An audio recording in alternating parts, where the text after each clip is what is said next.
kinds of automotive repair. Plus, they sell tires too. And from a scratch to a big fender bender, they can help with that in their body shop. Oak Grove Auto Sales, Service and Body Shop, 522 Oak Grove Road, Kings Mountain, online at oakgroveauto.com. It's time to head to the mountains. Crowder's Mountain Golf Course, that is. New winter rates are now in effect. Play and ride 18 holes Monday through Friday for just $25. Seniors just $22. On weekends, play and ride for 18 holes for $35 and seniors just $30. And ladies, your day is Monday. Ladies play and ride on Mondays for only $18. All at the Crowder's Mountain Golf Course, 255 Lincoln Academy Road in Kings Mountain at the foot of beautiful Crowder's Mountain. For tee times, call 704-739-7681. At Carolina Federal Credit Union, we know that we are not like the others. When you make a deposit, you're getting an excellent rate and helping a neighbor refinance for a reliable vehicle, buy a home, or start a family. It has been our community that has helped us thrive for over 50 years. The more that we grow, the better we can serve all of our neighbors. All that it takes to become a member is to be a part of the community. Carolina Federal Credit Union. We treat you like family because you are. 8888 Sparky, 8888 Sparky. On a cold dark night, Sparky. when you have no light, Sparky. you should have no fear. Sparky. Mr. Sparky is here. At Mr. Sparky Service and Repair, we understand your time is valuable. That's why we guarantee our work, our service, and our commitment 24/7 to being on time, every time. Or your repair is free. Mr. Sparky, America's on-time electrician. Call 8888 Sparky. If you're concerned about personal contact, you can always use the convenient drive-through window at Medical Center Pharmacy in Cherryville. They'll take care of your prescription while you wait in the comfort of your car. Or come on in, pick up your health products, and order breakfast or lunch from the grill with some of the best sandwiches in town. The grill is open from 8 a.m. until 2:30, Monday through Friday. Medical Center Pharmacy, 607 East Academy Street in Cherryville. Tune in for Down Home with Milton Baker, Monday through Friday from 9 to 11 o'clock on Carolina Country WCSL, 92.9 FM, 1590 AM, and online at kdcbroadcasting.com.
And welcome to the Saturday morning sports talk with Kevin, Tom, Terry, and Zach.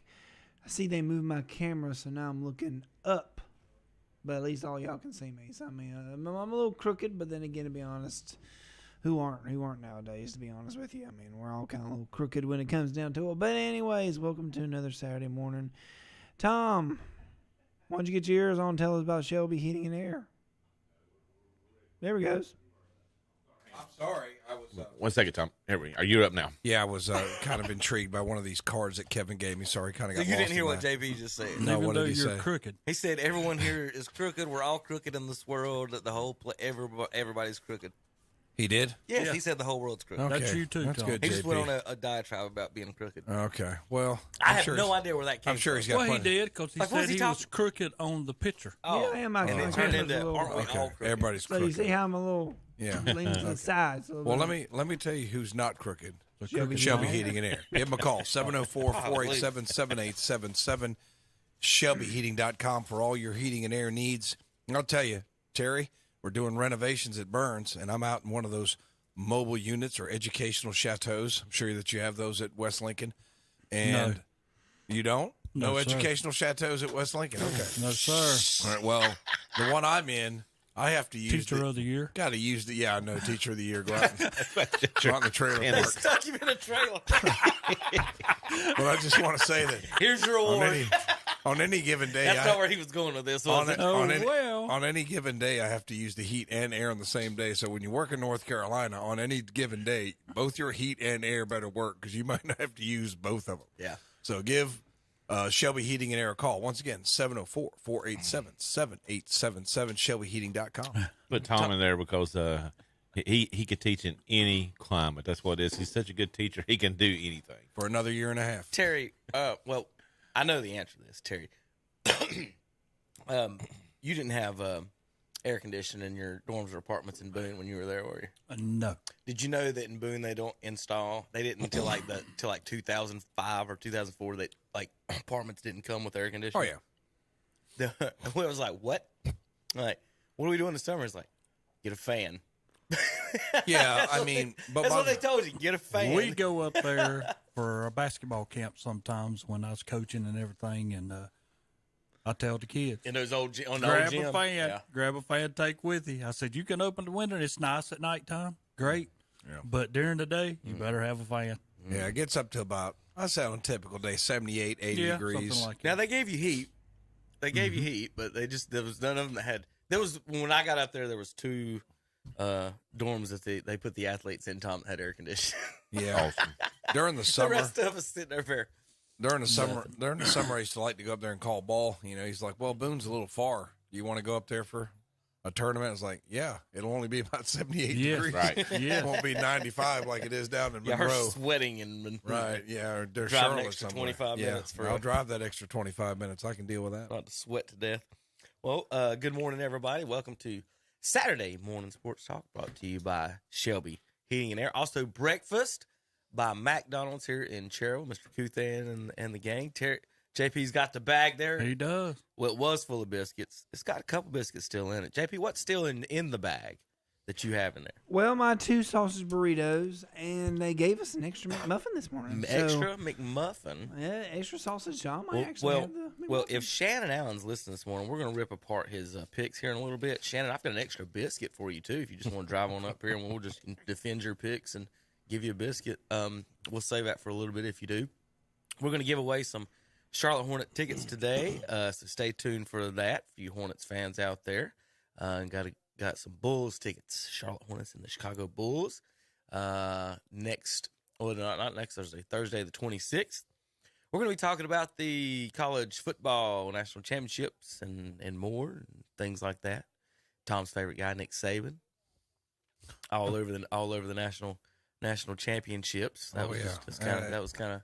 It's kind of, it leads you to the fact that ESPN owns the SEC network, right? And they're going to promote the SEC at all costs. I was wondering why App's coach wasn't there being interviewed. Like, why Well, wasn't Jerry Moore there, Terry? He's got more. He's got 3 national championships. He should be on there. Well, why on the eve of the selection? Nick Saban's there. Terry's nodding for you radio listeners.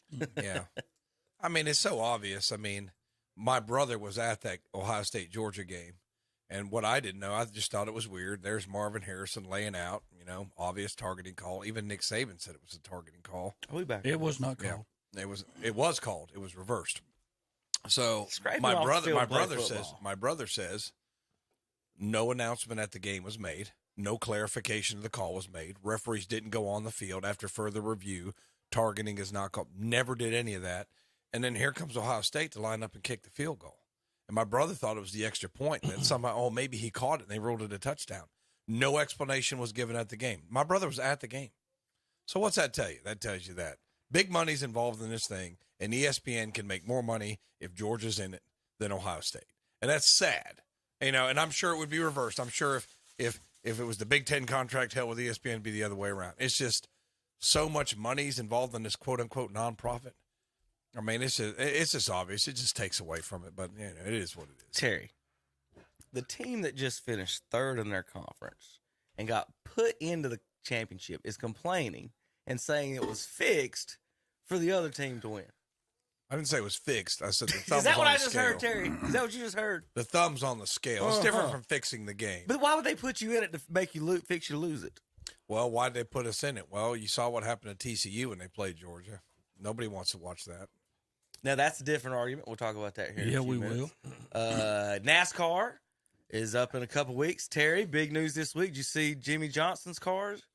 I did not. And the new announcement, we're going to talk about that. We might talk about that first, probably to enter here in our first segment. Then we'll get to the college football and stuff in a little bit. NFL Day, big day today. Playoffs start today. We're going to go over our picks, how bad they were before the season. We got rankings, predictions. I won. We're going all the way through the playoffs, picking everything champions. Today's our big NFL show, so you're going to stay tuned for that. Of course, got a little NBA news as well. And maybe touch on baseball and anything else that happens to come up. But let's go ahead, I guess. Let me go ahead and we'll do that. We'll talk a little NASCAR here, Terry. It looks like real quick, the 23 team, Denny Hamlin's team, is adding a third driver. I don't know if it's for the whole season or if it's just for the 500. Travis Pastrana is going to be driving. When I saw that, everybody's talking about it big on Twitter and everything, Terry, and the only thing I can think, well, he's just going to wreck on which lap. Yeah. I mean, is he going to win it? No. No. Right. No. Don't get me wrong. You're at Daytona and anybody can win. I do like that track because, you know what I'm saying? But anybody can win. But I don't know. I mean, do you think that they're capable of functioning with a third driver? I mean, I'm starting to wonder now because I know a lot of them have 4. This is a new and upcoming group. I mean, sometimes I wonder, are you capable of having a third driver and run every race? Now, they haven't said, I haven't heard of whether they're going to run every race. But who? With this new driver. Right. That's what I don't know exactly. They didn't even announce this Pastrana. They took a picture of the back of his head in a meeting. Somebody else had a picture of him already somewhere else, like earlier in the day, with the same hat on, and people tied it together, and now they've got that it is Pastrana. But the 500 is coming up here in a couple of weeks. So let's see. Kyle Larson announced he'll be driving in the Indy 500. Terry, you think he's got a chance to win that? No. I think he can be in it. I don't think he can win it. I'd like. Well, Jimmy, I think him. I can't believe he's not going to do it this year. What is the best a driver has ever done in back-to-back races? That's what I'd like to know. You talking about the 600, yeah, both 500? of them. Yeah, when they do it, I'd like to know There's what's only been the a few best. people do it. There's only what? 4? Tony Stewart did 4? it. Jimmy Johnson did it. I think he's Jimmy number 5. Jimmy didn't do the back-to-back. Now this is the 5th one, I think, but I think 4 other drivers have done it, and I'd like to know what's the best finish. Jimmy might do it this year. He just haven't announced it yet. I think. You know. Why wouldn't he do it this year if he's doing select races anyway, Terry? Well, I don't see why not. You know what I mean? That's a lot of wear and tear on your body, though, from both races. I'll pull that up here in a second. All right, so now we'll get to the big news on this. So Petty Motorsports, and who was it with him? Who was Petty? Who did Petty used to be? It was Petty what? GMS? What's Petty GMS? Well, whoever it was, who cares? Anyway, they have renamed it because Jimmy has bought into it. So Petty's name is no longer on the name. So that's a huge thing that everybody's talking about. This right here is the logo / car. This is not the one they'll be using in the 500, but this is the car to show off the basically the Petty the new team name. Terry is what I'm trying to say. Trying to get my words there. Let's see. Window capture. Y'all want to see this guy right here? Boom. Here we go. Jimmy Johnson's new number in car, Tom. 84. Yeah, it looks. It's pretty cool looking, I guess. Now this is not the car. This is just the car showing off the. That's not the color scheme. No, this is not the color scheme. I'm gonna show you that in just a second. This They need is to the leave it team. like that. That's pretty. This is the team color scheme. A little hot, wouldn't it be? So you know it would be. So Yeah. well, yeah. Yeah. For This, sure. So this the team's color scheme, Terry. They've renamed it Legacy Motor Club. With they're using the petty fonts. They still got 42 and 43 as the numbers, obviously. And Jimmy has acquired 84 here to run this. The opposite, obviously, of 48. There was other options, 44, I think 92 or something like that was available. They had an interview with him and Alex Bowman about a month ago, and they asked him, Jimmy, if he's going to get 48, and Bowman immediately said, no, I've already done all the advertising for it. Like, would they have made Dale Earnhardt, Terry, or Richard Petty change numbers? This is what kind of is bothering me. I don't think so. There's 99 numbers. Yeah. Right? I'm pretty darn sure, though. Does Hendricks not own another number? Don't they own more numbers? They've had 5 numbers in the past. They're not running 5 cars right now, are they? No. So Hendricks has another number. So why would Rick Hendricks not whatever it is, give the 48 to Jimmy Johnson? Also, Terry, see what you think about this. Shouldn't after you win maybe 2, at least 3 championships, you get your number retired? It should be. How have they never brought that up? Yeah, I agree. Yep. It should be. What about, is 1 enough to retire a number? No. No. You might run out of. No, I would say.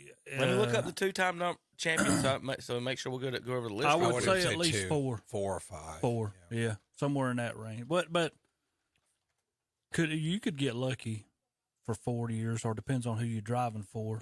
Have good crew chief and get lucky for 4 years. There's only been like 3 that's won well, 4. I'm just saying. I think it ought to be 4, or if you really want to make it, just say 5. I mean, legit 5 or above. All right, and so, I don't think you got. How many of you got above 5? All right, so here's the list. Let me pull it up for you. Let me get back to my interweb. 3 people have 7. Then 4 would be Jeff Gordon. Then 7 people, if you go to 1, 2, 3, 4, 5. So you would have 9 retired numbers if you went to 3 championships. So do you need to go to 4 then? No, for a retired 5. number. I'd say 5. Because that's Jeff. I don't know Jeff Gordon. He's pretty good. Terry's doing his best not to retire Jeff Gordon's number here. Well, he should have stayed in it. He should have stayed in it and tried to win This another. whole argument's been trying to figure out how to get Jeff Gordon out of this. I can't really believe, it is a little surprising, man. Jeff Gordon has not won a champ. I mean, his last was over 20 years ago. I guess because I could just remember when it was all Jeff Gordon. I hated I him. mean, there for about 5 or 6 years, and all the old school NASCAR people hated him because he's a little pretty boy. Yeah, I never. And it didn't like him. Because he's beating Earnhardt. He was beating Earnhardt, right? He was beating Earnhardt. He was. But Earnhardt liked it. Of all people, Earnhardt Jr. Senior liked it. He liked competition. He didn't want, Yeah, he liked that. But look at that. Dale Earnhardt won his last championship in '94. Once Jeff Gordon's on the scene, Dale Earnhardt did not win another championship.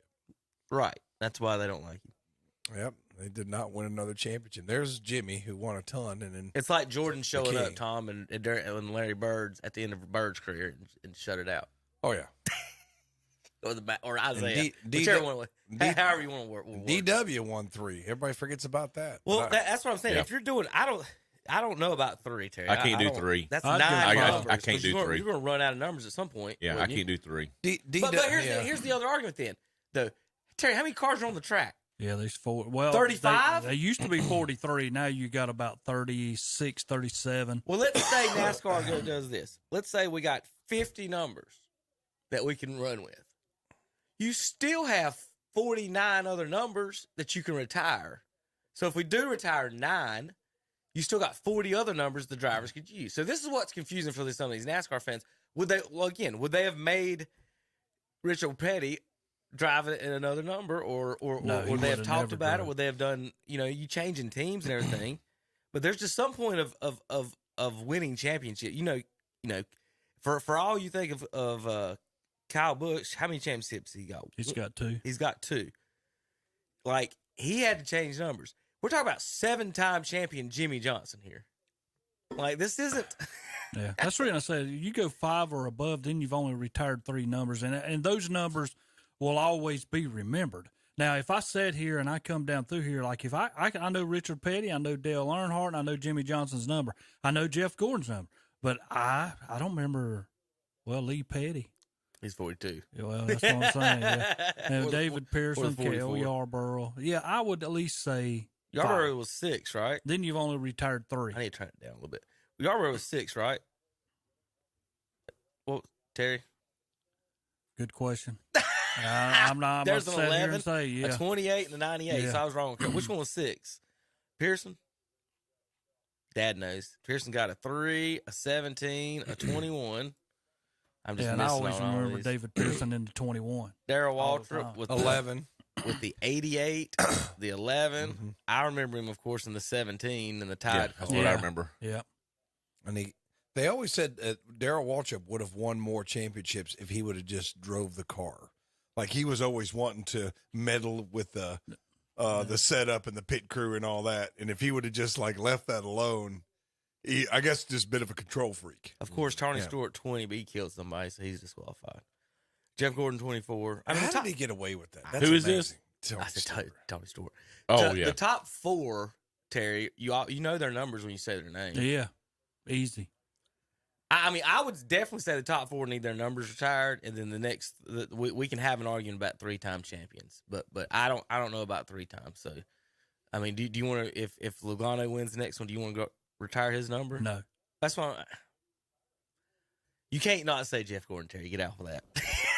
I'm surprised Bill Elliott's only got one. Look, Benny Parsons. He's trying Benny, so hard. Benny Parsons won it one time, and that got him a radio gig for the rest of his life, Yeah, right? it did. I'm surprised Bill Elliott only had one.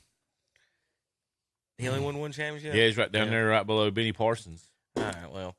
All right. So back to the list of the double duty, Terry. We'll pull this up here.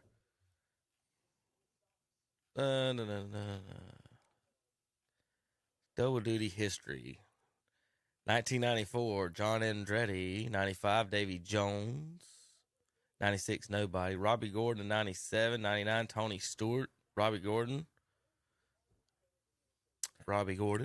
just wasn't any That's good. what I'm saying. I think there's only Just been wasn't 4. any- just And wasn't Kyle any good. Larson is number 5. No. What do you mean? Well, you fought Like 4 double total people? Yeah, total. Besides, You're talking about the people who do race the both July, the July, the No, 600, we're 500. talking Yeah. all on the same day. Yeah, they leave running the the 600. Memorial and- Day race, Yes, the Memorial Day yes. race. Okay, the Charlotte race and the Indianapolis Mhm. race. Well, Indianapolis race, then the Charlotte race. Right. Which drivers has raced the 500, 600 double? The list is short, Terry. You ready for it? Mhm. Robbie Gordon has attempted it 5 times. Okay. Tony Stewart has done it twice. John Andretti was the first to do it. Kurt Busch is the most recent. And Davy Jones, the former sea captain, did it in 1995. So they've been 5. Mm-hmm. But you have to race Indianapolis first, right? Yes. That's at noon, right? Yes. And then the Charlotte race starts about 5, right? Yeah, somewhere in. I don't know how they Six. do it. I don't know how they Six, do it. Yeah, 5 or I don't know 6. how they do But it. you'd be tired. Yeah, It'd be awful. because you'd have to run that. What's the Indianapolis 500 take? 3 hours anyway, right? 2. Yeah, that starts around 11 and ends at probably it's after 1. Yeah, and then your Central Time because you're going to lose. Yeah, an they hour. don't. They can't start till 1 o'clock. And then you got to get up. 1 o'clock, but they're Central Time. Right. They have to start at noon, right? I don't know. Well, I it's not like I can't just type it in here. Indy 500 start time. I mean, it's tough. 12:30 Eastern. Green flag 12:45. Green flag 12:45 Eastern for the. So you're starting Indy at 1, you're 500. done at 4. You hop on a plane. It takes an hour and 30 minutes. Tom, they're right. No, they're on a private plane. Still takes an hour and 30 minutes to fly. Would you not say? From Indiana to Charlotte, hour and change. Probably hour and change. Yeah. I think my wife flew to Newark, New Jersey, in like 45 minutes, something crazy like that. Yeah, I mean, I guess maybe a little bit, but that's tough, man. 1 hour, That's tough. 8 minutes. Yeah. A private jet to Indy to Charlotte. That's just too much trouble. I'm just telling you. Can't pay that man enough. Well, I'm just saying that Robbie Gordon did it, but Robbie Gordon, I mean, for lack of better words, he wasn't very good. I mean, he was. I remember when he was doing it. I mean, Right. all the women liked him and all this stuff, but he couldn't race. You know, I mean, it don't matter if the women like you. You wasn't no good, son. Right. You know, I mean, it's just, I guess it's just one of those things to do it, to say you did it. You got enough money to do it, right? Tom, Terry? you might look at it the opposite I do. What's that? Just repeat your last phrase. Yeah, but I'd what rather I'm the saying, women like me than I be mean, good like, at it. if you get the women, Not everybody's mean- lucky enough to have a sweat. Not doesn't everybody's. mean you're any good at racing, son. It don't matter to me. I I'm mean, a it race don't car matter driver. to you. My It wife- don't matter to you because your Saturday nights will be You went- occupied. I you went understand, on but and I'm on just about saying, Giselle. son, if you ain't no good, you ain't no good. Nobody. I mean, it's just a fact. Everybody All right, might not be as lucky as Tom to have the sweater vest that he carries around. Hey, I'm wearing that tonight. Go over. Yeah. It's wife's birthday. I'm wearing it tonight. I'm done. Dug it out of the closet. Got it out of the closet. Right there it is. Lordy. Y'all think I'm lying. You see a picture. Y'all think I'm lying. Picture of it tonight. Sweater vest tonight, boys. You know. I can't take it. No, I'm just saying. If it's been a while, just get out the sweater vest and everything gets taken care of. Terry, you got a comment? Over to you. He's speechless. I'm just saying. He's still, You're the specialist he's on still this. looking. He's still looking. He's still looking for the 85, 86 It's just- That's it. program. That's I'm just it. telling you. Yeah. God, David just- Thompson's underwear. It's just. I'm just telling you. Facts are facts, boys. It's just a fact. I'm just telling you. What brand is that, Tom? I'll have to look that up on Amazon. Huh. Look it up on Amazon. Here's my question. When you tried it on, was there a shirt on under it or was it just bare-chested and that's what you did? I mean, I can go either way. With the Hasselhoff. With the Go either arms way. out. With the guns out. Got the Hasselhoff. That's what I wanted to know. We're gonna make a calendar. Right? With the Baywatch. A He got the KTC Hasselhoff / Baywatch. high In our school vest. calendar. In a sweater vest. In the sweater vest. I call October. That's my birthday. That's all I want. All right, Terry, you ready for the unveiling of the Jimmy Johnson Carvana car? I'm listening. I'm listening. watching. Here we go. Dun, dun, dun. Who would buy a car on Carvana? That's such a lame way to buy a A car. lot of people. Let's see. The colors, obviously, Terry, of his former 48 Yep. Lowe's colors. So a little homage to that. But Carvana's pretty much got the same colors. So Yeah. they My kinda did sister that. buys a Carvana. The younger kids are all going to go to that internet stuff. 80. So he's number 84 again. For the folks listening on the radio, you can watch the show on Saturdays and on live and replays on YouTube. But there's your Carvana car, Jimmy Johnson in the new, whatever it is, car edition, whatever they call it now, Terry. Any comments on that, Terry? No, I mean, I hope he does okay. I don't want him to win it. Obviously, I'm glad they got the yellow 84 on the top. What number's Kyle? 8. 8. Okay. So Kyle Busch should be 8. Has he announced his sponsor yet? Not yet. So he's not in the Well, M&M car anymore. We do have a sponsor, but I can't even remember what it was, Kevin. But I'll I look it don't. up. I'll look it up. Yeah. So- Well, we need more than one sponsor. I mean, you're talking about 2-time champion here. I guess we are. All right, guys. Well, we'll be back here in just a few minutes. I'm going to look that car up in the break. We come back. We'll talk that college football national championship and more here on KTCBroadcasting.com. They are there when you need them. We're talking about Shelby Heated and Air, where their customers come first. Remember the cold 10 below degree temperatures during the Christmas weekend? Well, Shelby Heated and Air made over 70 calls to help keep folks warm during Christmas. And they'll do the same for you. Ask about up to $750 in rebates on select products, along with their safety furnace checkup for just $99. Shelby Heated and Air, 704-487-7877. Online at shelbyheating.com. See their page at whatsupshopper.com and like them on Facebook too. They're there when you need them. Country Gold with Terry Clark. Hi, I'm Terry Clark, inviting you to join me for Country Gold.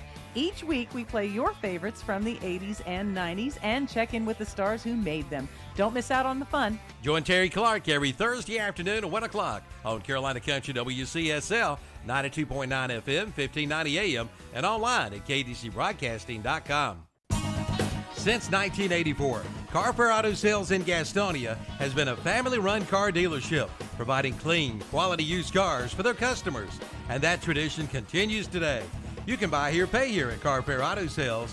New arrivals this week include a 2016 Chevrolet Malibu, a 2015 Jeep Patriot, a 2015 Chrysler 200, and a 2015 Dodge Grand Caravan. Carfair Auto Sales, 1320 Bessemer City Road in Gastonia. Online at carfairinc.com. See their page at whatsupshopper.com and like them on Facebook too.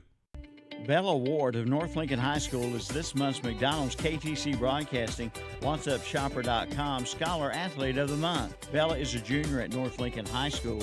Bella participates as a distance runner in track and also runs cross country. She has a 4.5 grade point average. Her AP advanced courses include seminar language, U.S. history, world history, statistics, and Euro. Bella is a member of the Beta Club and is involved with student government. She's a member of the Holy Spirit Church where she teaches. She's also a member of the Youth Service Association, Loaves and Fishes. Bella is undecided at this time on her plans after graduation.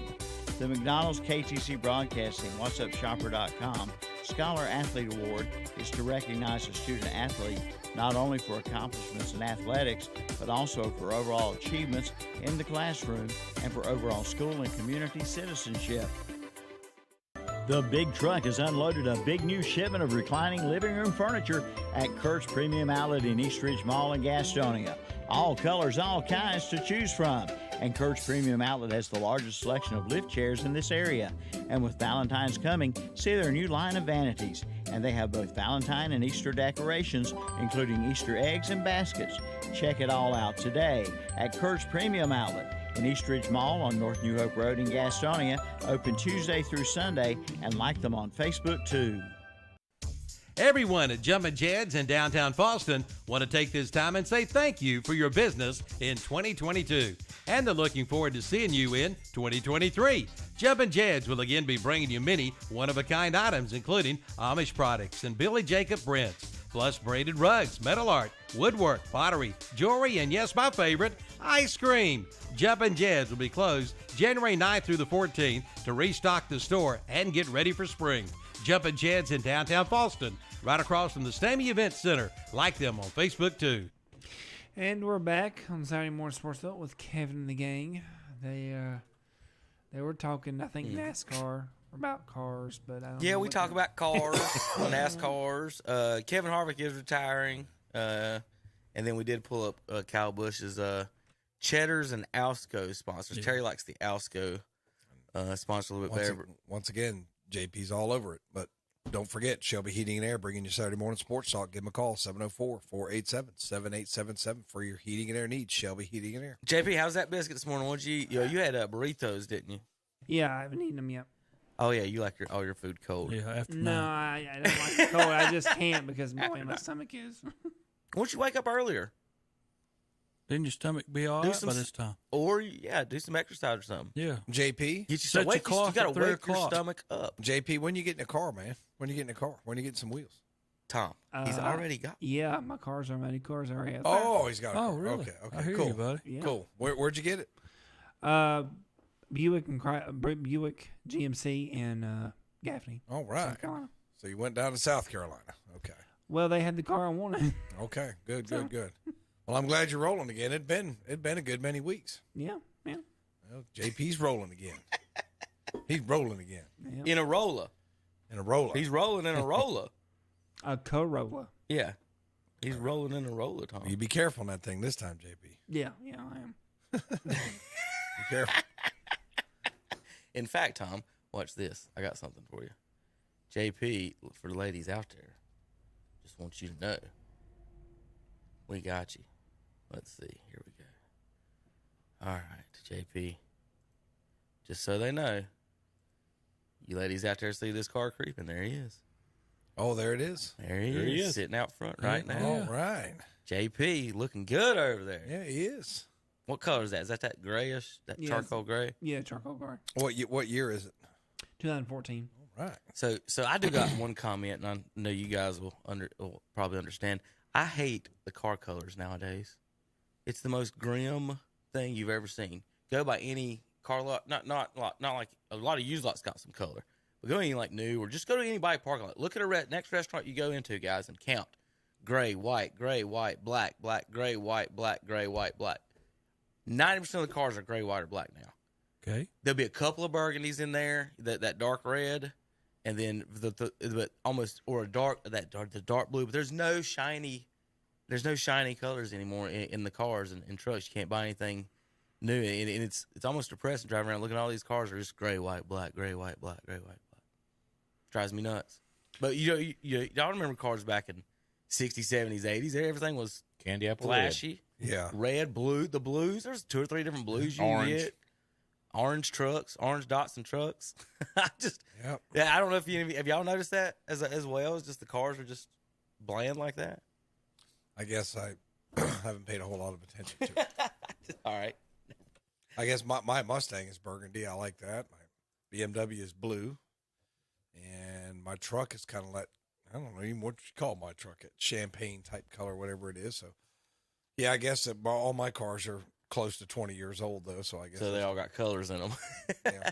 All right, college football, the national champions of the Dogs, 2-time national champions. Yeah. And David Pollock said that they're here to run the SEC now. And did you see Nick Saban about pee himself and looking at him when he said it? No, I did not. That was hilarious. But well, by far and away, Alabama has the best recruiting class. Just see if they can keep those boys there, because you know what happens if you don't get to play now. See you later.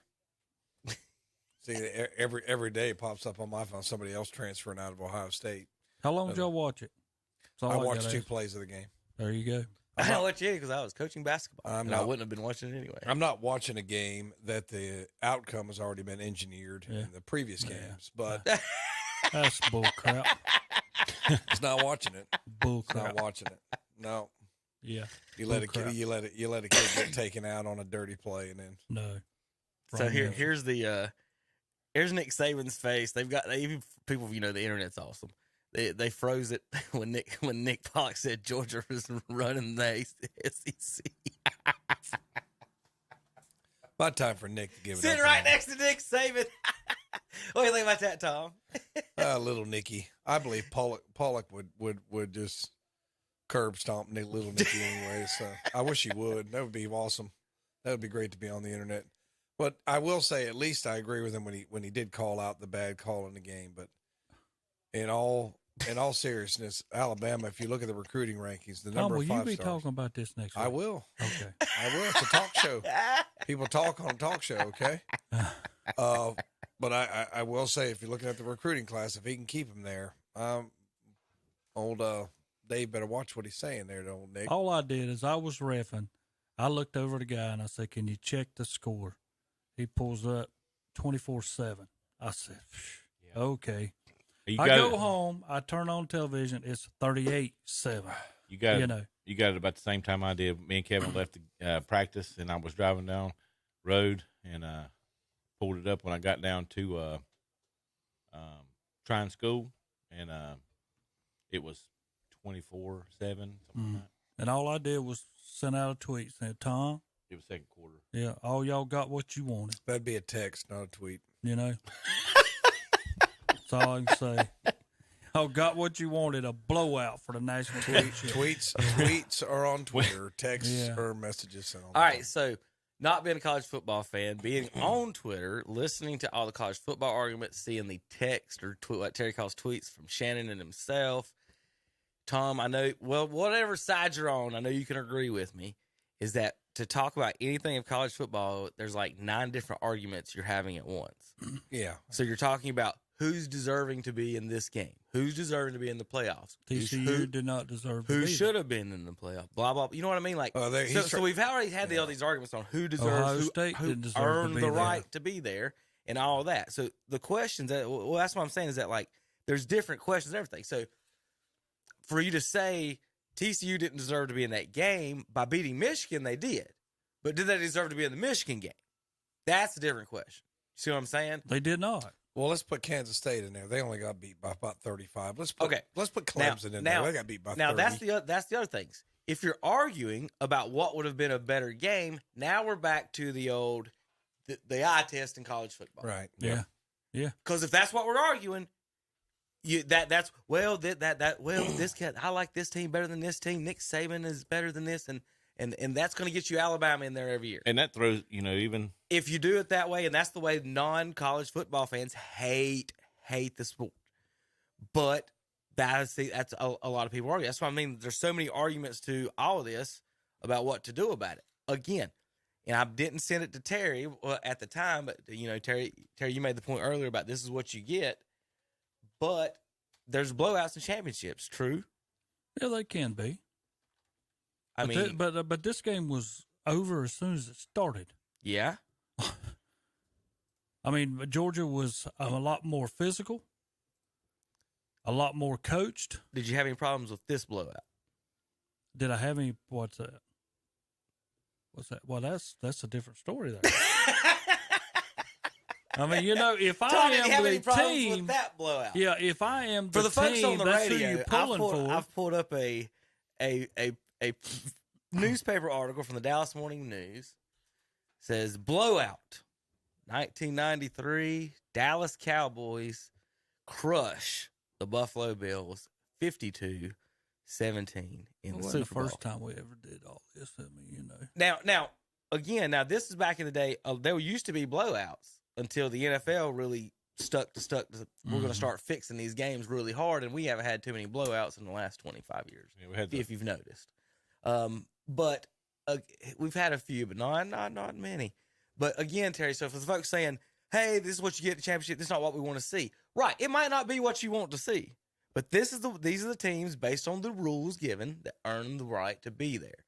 Tom, you guys earned the right to get a shot at Georgia, whatever the cause didn't go your way. Now, if you would have been in the championship game instead of Georgia, now what would have happened? We would have argued both those teams shouldn't have been there. Then what we would have been doing? That's what we would have been arguing. Right. So do they deserve to be there? No matter what happens, nobody's going to be happy with any outcome in college football. Right. But the only thing that I said, that's the reason I went back and I pulled up Tulane. Tulane had one chance to play somebody, and they ended up playing a second-place USC team. They beat them. So maybe Tulane deserved a shot. I mean, we keep saying, no, they don't deserve one. Well, you never know until you put them on the field against somebody how they're going to act. Now, do they have to get prepared to play USC? Yes, and when I look at these games, this is how I look at them. Ohio State was ready for Georgia because they had 3 or 4 weeks to prepare. That's the difference in TCU beating Michigan, because they had 3 or 4 weeks to prepare. All of a sudden, when you have that long a period of time, you can figure out all kind of stuff by calling former teams that played them. What'd you do in this situation? What should we do? Or all of a sudden, now you're down to 1 week. You don't have time to prepare for Georgia in 1 week. Doesn't Georgia have that same advantage against Ohio State? Yeah, but there's a difference. Georgia is an elite power in college football. TCU is not an elite power in college football. They was lucky this year, and you'll probably never see TCU again. You don't know that, Terry. Well, I don't know that, but I'm sitting here saying that you'll not see them next year. Wait and see. No, they lost a few guys. They Georgia lost their whole team last year. Yeah, but they get 5 stars coming in every year. There's your difference. Now, I agree. I'm with you. I mean, 100%.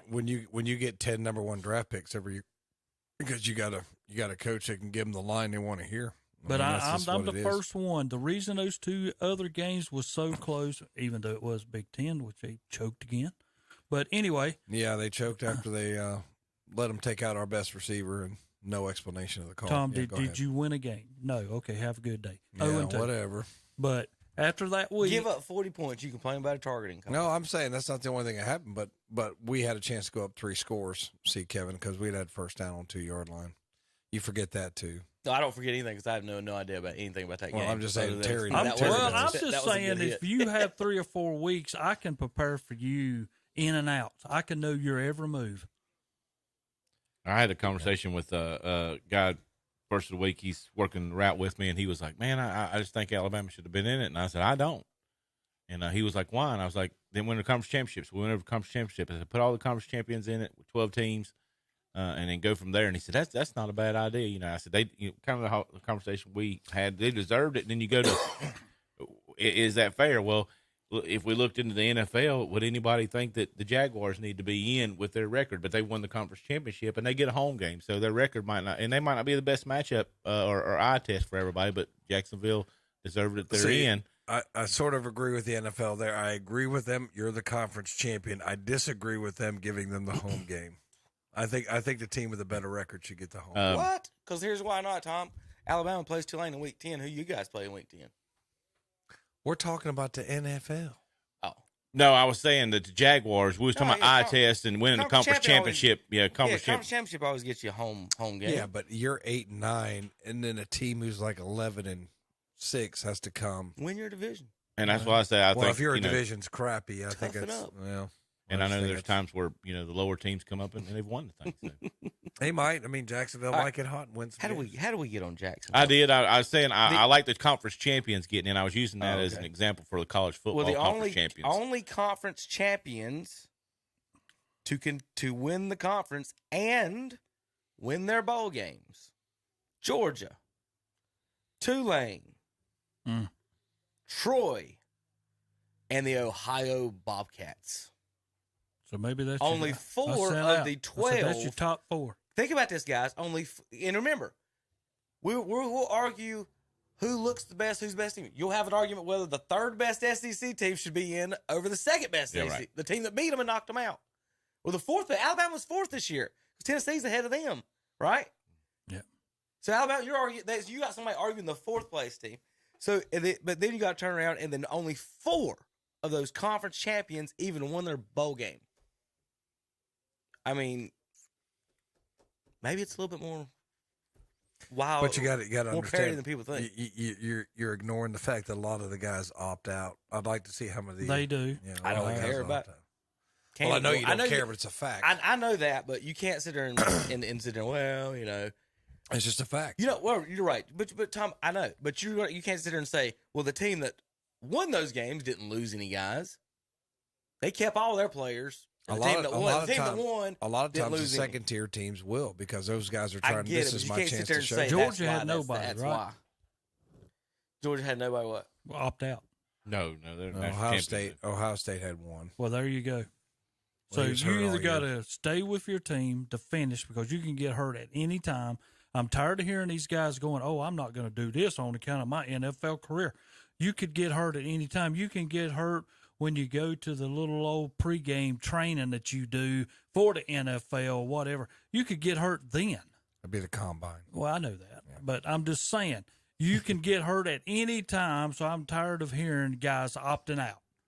You started with this team, you finished with this team. That should have been taught to you when you were growing up. If you're going to start, you finish. That's the old school mentality. I'm just going to tell you, that mentality's gone. It's Unfortunately, it's about me, baby. NIL, baby. It's about me.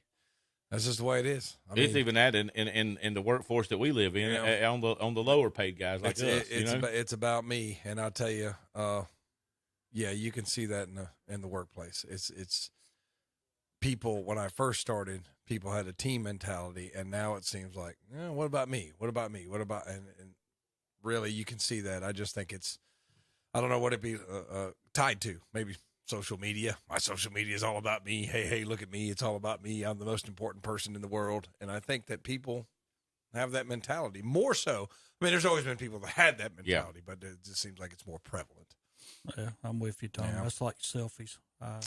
You don't take selfies? That's ridiculous. I take selfies all the time. I want people to see how beautiful I am, Terry. With your coat on. I wasn't listening last minute because I was trying to read up on some name, image, likeness. I come back to selfies when I was listening.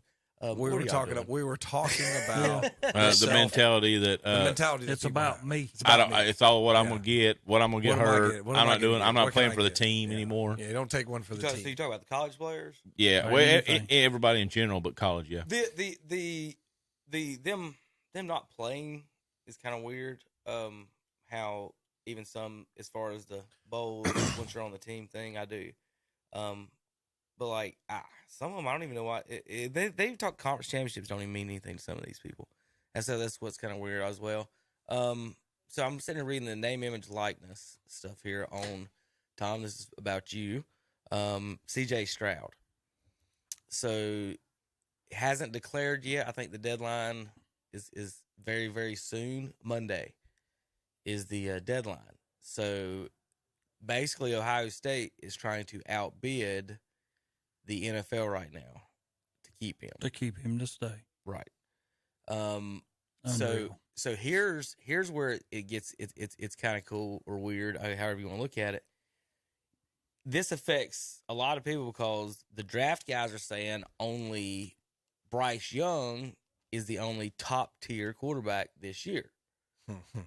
But if Stroud stays in school. So let's say Stroud stays, right? Well, then the Bears' trade value for that number 1 pick just shot up. Oh, yeah. Because there's only one quarterback to trade up for now. So the Bears want Stroud to stay in school. Then if they do bad this year, they're still going to have a top 10 pick, and there's 7 top quarterbacks next year. The board that they say is supposed to be quarterbacks next year is supposed to be one of the best ever. So this year you could have 1 or 2. Now, Stroud, does he want to come out and be the 1 or 2 pick? Or does he want to stay in school and be maybe the 7th or 15th pick in the draft? Yeah. So he's got to think about that himself. But then again, Ohio State. So here's the I just looked that up. The payments. I think it was $6 million basically was the top pay last year. So basically Ohio State has to get to whatever the higher than that. It was $6.7 million for Trayvon Walker last year, rookie. So we've already said Drake or May was offered $5 million or so, or turned it down. Well, I guess Carolina paid him the $5 million if that story got out. And gave him a class where right. he didn't have to go. Yeah. No classes, $6 million. Drake May. Yep. Come on back. Be a Tar Heel. But anyway, so that's what it's looking at that time, like $7 to $10 million to keep Stroud at Ohio State as far as that goes. Yeah, I think Stroud's coming out. I mean, I know he hadn't announced yet, which is a little, he's thinking about it, but I would think he's coming So let me ask you something. If you're a student at Ohio State and they spend $10 million to keep C.J. Stroud in the school for 6 months, how does that make you feel? Yeah. That you're sitting there paying tuition and they just gave the quarterback $10 million to stay for 6 months so you could play some football. Now, whether or not C.J. Stroud stays there or not, is there a likely chance, Tom, that they sell out the same amount of tickets, no matter who the quarterback is next year, than is C.J. Stroud? So is that investment, should Ohio State just be like, I don't care what you do, go away, we're not paying you $10 million. Or you get the car dealer to do it, whatever. There's no way the schools should be facilitating any type of that number, I don't believe. Because if you're sitting there paying tuition or you're one of the other kids and they're paying $10 million for the guy for 6 months, like I get all the money you can. I'm not saying CJ shouldn't ask for it. I'm saying at what point does the school say that's just too much for a school for us? That's not what we should be doing with that money. You see what I'm saying? Yeah, it could be other things. Educational programs is what they're supposed to be doing. Right. Wouldn't it be better for the school to keep the $10 million, and obviously they'd probably pay not the teachers or whoever first. They would pay the. What are you talking about? Teachers always get paid. Yeah, they'd pay the administration. But I'm just saying, like, at what number is too big for these colleges where they say no, we're not paying this for? Now I'm sure it happens all the time with backup linebackers and stuff, whatever they're doing. But I'm talking about these quarterbacks. At what point it might be worth to North Carolina or NC State, Terry, to be on a national level and pay. I don't think it's worth to Ohio State. You see my point? Oh, if I agree. NC State's got a quarterback that can make them top 3, it's worth $10 million. Ohio State's going to be top 10, whether this guy's there or not. It might not be worth $10 million. We're going to say the same amount of seats. See what I'm saying? Like, there's got to be a line or number there on that. And they've got some really good quarterbacks behind him. I mean, C.J. Stroud's really, really good, but you do have that luxury of, well, the guy behind him's a 5-star, McCord. I think they got another 5-star coming in. I think that was pretty much what Kevin's point was with it. Like at Tom is, do you want to give $10 million when you got the guy sitting right behind him? It's going to come right up for nothing. Whenever you've already paid him. You got was it Fields for Chicago? Is it Fields for Chicago? Yeah, starting quarterback and Stroud was there. I mean, they're comparable. Just keep rolling them over and don't kick that money out. Yeah. But it's no worse than in college. That's like Devin Leary was our starting quarterback, and he was like preseason, all conference, all American, and everything. And he has transferred now on account of Ben Finley. What he done and Morris, what they did, is succeeding him. So North Carolina State's already said you can go, and he's already transferred to another college. Where'd he go? That's a good question. You can pull it up. Who? Devin Leary. Yeah. How? So I do got a complaint about the Saban being on these television shows. Deion Sanders is sitting up there. He didn't earn that spot up there. If you're going to say Saban earned the spot to be up there, Deion didn't. Why is my Appalachian coach not on the national championship? Why are they get to be in front of 10 million fans wearing an Alabama? Deion was decked out in Colorado stuff. He's like, oh, I didn't get the memo. They're all wearing suits, and he's in there in his Colorado stuff on national TV. Whoops. Yep. Whoops. Accidentally put my Colorado hat on, Terry. Recruiting. But, I mean, how's that fair? You can't tell me Deion didn't get a transfer or recruit for being on that television that night. More than likely. Oh, yeah. More than At least one. More than likely. He had to have. So I don't think ESPN. It's not right with what friend. We're all friends. Let's get these guys on. But why have Deion and Saban on instead of Herschel Walker or other famous Georgia alumni or other famous TCU alumni? There's famous TCU and Georgia alumni, and we're running Deion Sanders and Nick Saban up here on TV. That's what I'm saying.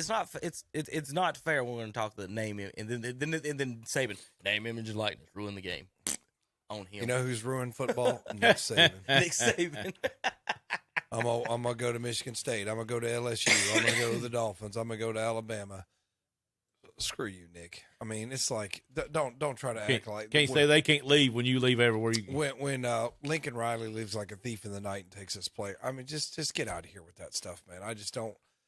You know, what do they teach you when you first start teaching school? Just remember, you're setting the example for these kids. Yeah. So when the coaches set the example of, as soon as a better opportunity comes along, I go. Why are you saying that a kid pursuing a better opportunity is ruining the game when, I can say, Nick Saban, you ruined Michigan State football. You should have stayed at Michigan State, and they'd be a national powerhouse every year. But you ruined their program because you left, Nick, because you wanted to make more money. Yep. That's what I would tell him.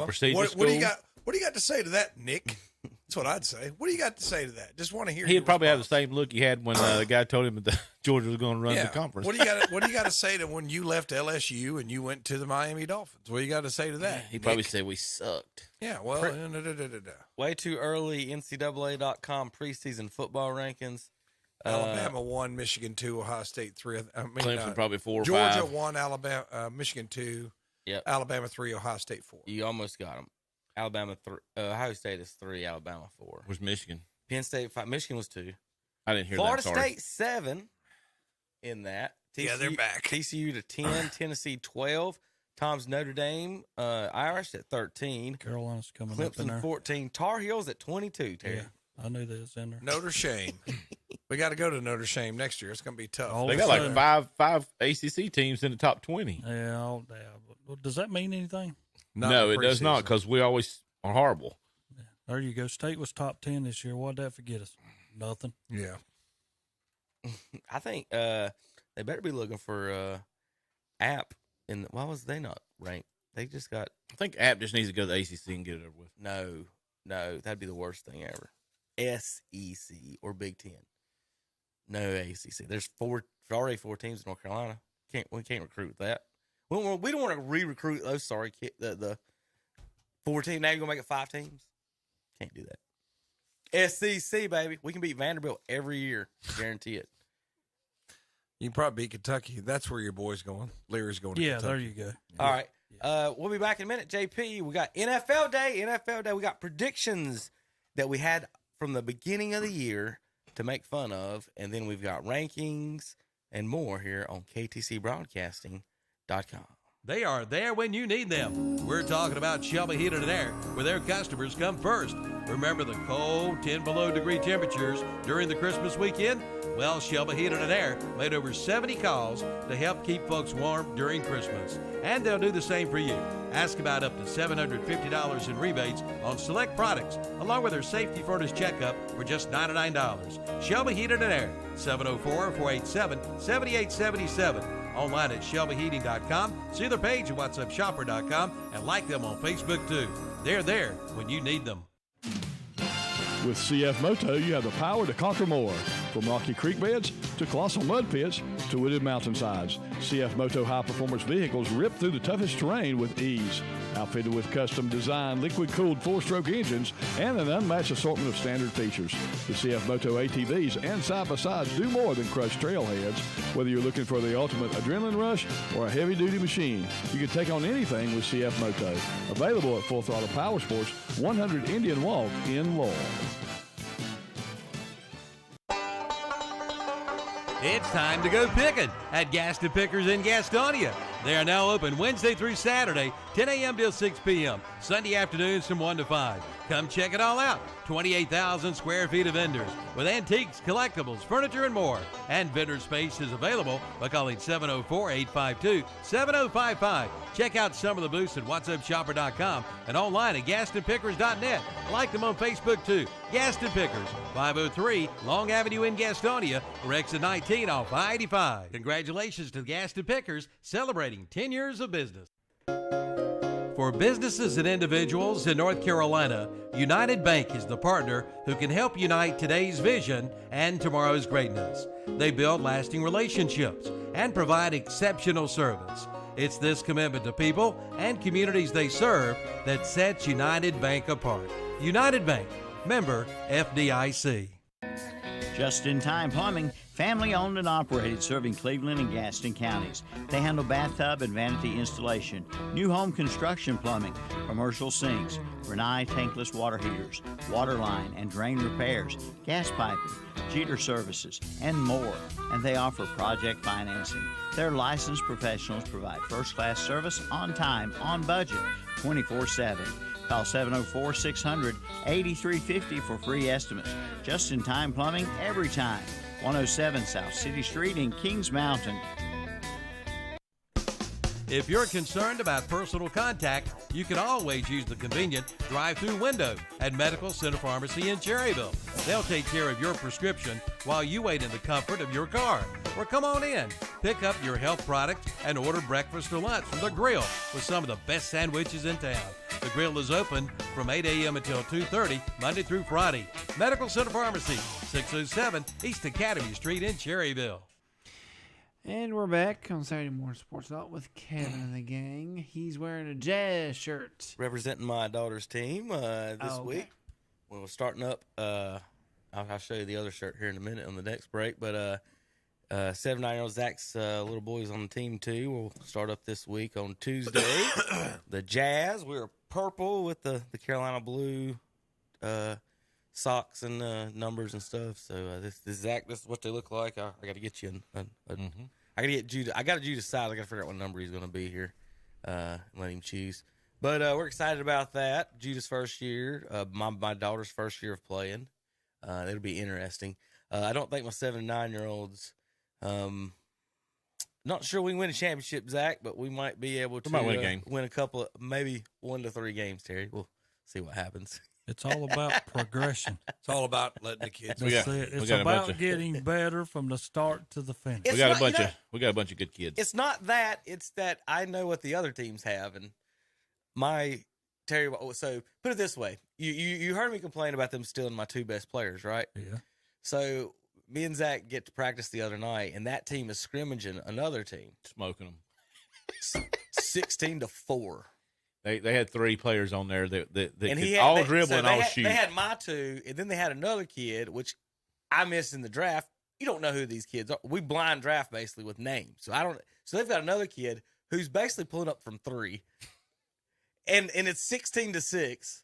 Or no, it was 4 when we got in there and they scored another one. It was 16-6. The last score, I think that was the last score I saw. Our kids had. And I looked at Zach and I was like, that's why I was pitching such a fit, is because I know those 2 kids. Because you get one kid that can shoot, you got a pretty, you know, you can compete. You got 2 that can shoot at that age. Now you got a little trouble. Now they've got 3. Oh, they got a 3 guard. They got a 3 guard. They got a 3 guard monster. We'll say that. You're done. So they all can dribble and they all can shoot. So anyway, but I love those kids to death. They're all fun. Every time we scrimmaged them, one of them, his dad's coaching. He the other night at practice, poor kid. He always when we scrimmage, he goes, I'm gonna beat you, Terry. He just looks at me, he goes, I'm gonna beat you this year, coach. I'm gonna beat you. And it's just the cutest thing ever. So okay, Amir, we'll see. But the other night, it was into practice, and I let him shoot a 3 real quick before he left, and he missed it, and it hit Bell right in the face, so she got her first basketball. Oh, was that who shot the shot that got Bell? Shot it. So Bell got her first rubber basketball to the face. So she cried. I'm turning around, and it was almost the Marsha Brady moment. You remember when the football back in the Brady bunch? She took it like right to the face, and I was like, "Oh no!" She did. She toughed it out though. She went and sat down for a little bit, but I'm proud of her. She's doing pretty good. this being her first year, she just needs. She's so tiny. She's short, and she weighs so much. She's so little. Well, it's like going into some of them picks and when they're younger, and all of a sudden, I'm not getting that extra small petite kid. Let me have this extra large adult kid. Now, you don't know whether it's height or width or what it is. Right. That is. That's what I was telling Zach. That is how you draft, though. You're looking at it, and you're looking at your 9-year-olds like, well, one's a adult small, and the other's a youth small. I'm going to pick the adult small. Yeah, that's it. But so that's what I was saying. Like, so I only knew 2 of the 11 kids actually picked this year. Like, going into it, I thought I was going to know like 6 or 7 of them, but I only knew 2 of them. So a lot of them I didn't know. Mason's a pretty good basketball player. We'll show some highlights of him, and I got my Wheel the Thrill is back, so we'll have some fun highlights here coming up in the next few weeks. I used to be one of the worst, especially when my daughter was playing. I would take her with me because if I did not know the kid, what's his kid name? Athletic? Right. No, Dad, no. I said, okay. Now, Terry, I have heard coaches try to pawn off their kid to other teams so they could have better players on their team. Their own child? Yes. Oh, yeah. That's bad, ain't it? It is. Let's say, Tom. Tom. Let's say I would just go up to you, but it'd be like Tom, you come to me. Hey, you can have Anna if you want her. This is little giant stuff with Al Bundy, you know. I'm serious. Well, I'm There's saying one guy that's done it multiple times on multiple sports. Yeah. Any of y'all want my son? Well, I'm telling you, I've sat in here multiple times when we picked, and somebody would say, "Well, that's this kid. Oh, she's just a softball player. She's just, she can't play basketball." And I'll be like, "She athletic? Yes. Okay, I'll take her." Right. Right. You just take whoever's athletic. You can work with athletes. Right. So I did have, and Tom, the other one, the funniest one I've heard, and I'm not naming names or something. So let's say this coach had his son is a little slow, okay? And this is basketball, right, Terry? So we're drafting. And he picks this other kid he's a nice kid in the world. He's a big kid, and everyone knows he's really slow. He's just out there having fun, and he's not really there to play. He's just on the team and have fun. Love him to death. Nothing against him. But he picked him with 4 or 5 picks left. And I looked at him and said, "What'd you pick him for already?" And he goes, "I've got to have someone my kid can beat at sprints." Oh, okay. Wow. I was like, "What?" And he goes, "I'm big dad moment here. I've got to coach my kid up. He's got to have someone on the team he can beat at sprints." So that's why he drafted the other kid. Wow. So I'm telling you, I've heard some weird. We had a relay the other night. We played that was fun. The kids really enjoyed it. Kevin's older team played the younger team that my kids on. Terry. So you line them up on the baseline, and you run to the half court, dribble it, and you dribble it back, you shoot it, you hand it off relay. And we had the little kids on the big team won the first time, and little kids they was hitting every shot when they was coming down. We had our bigger kids start first. The last 3 kids were our tiniest kids. We got 3 as tall as this It was table. like Noah. He's like yeah, he's like this tall. And we got Zaire. Yeah. And then we got Isabel, and all 3 of them, and they were just trying. And I can remember Zaire and Belle hit hers this time. The first time she didn't hit it. She was upset. She hit hers. Then we got Zaire up, and we was just like, come on. I mean, even the crowd cheering at them, and they won. It was good. The little ones beat our big ones. It was good. Embarrassing. It was so good. I mean, you thought they won a championship. It was great. No, so the big ones play Thursday. The little ones play Tuesday. We're going to have some fun this year. The big ones, I think we're going to have – there's only 4 teams in the league. We're going to have a fast, athletic team. I don't know how the shot – Terry, I don't know. I have honestly no idea. I know one team's kind of bigger and slower, and they're going to get it in the post. I know other teams kind of athletic and have no big kids, and the other team's kind of mixed. So, honestly, I think defensively we shouldn't have a problem with anyone. I just don't know where I'm going to get all my scoring from. I know I got one kid that can shoot. The one I fought for to get that number 1 pick, he's been lighting it up the past few practices. I can't.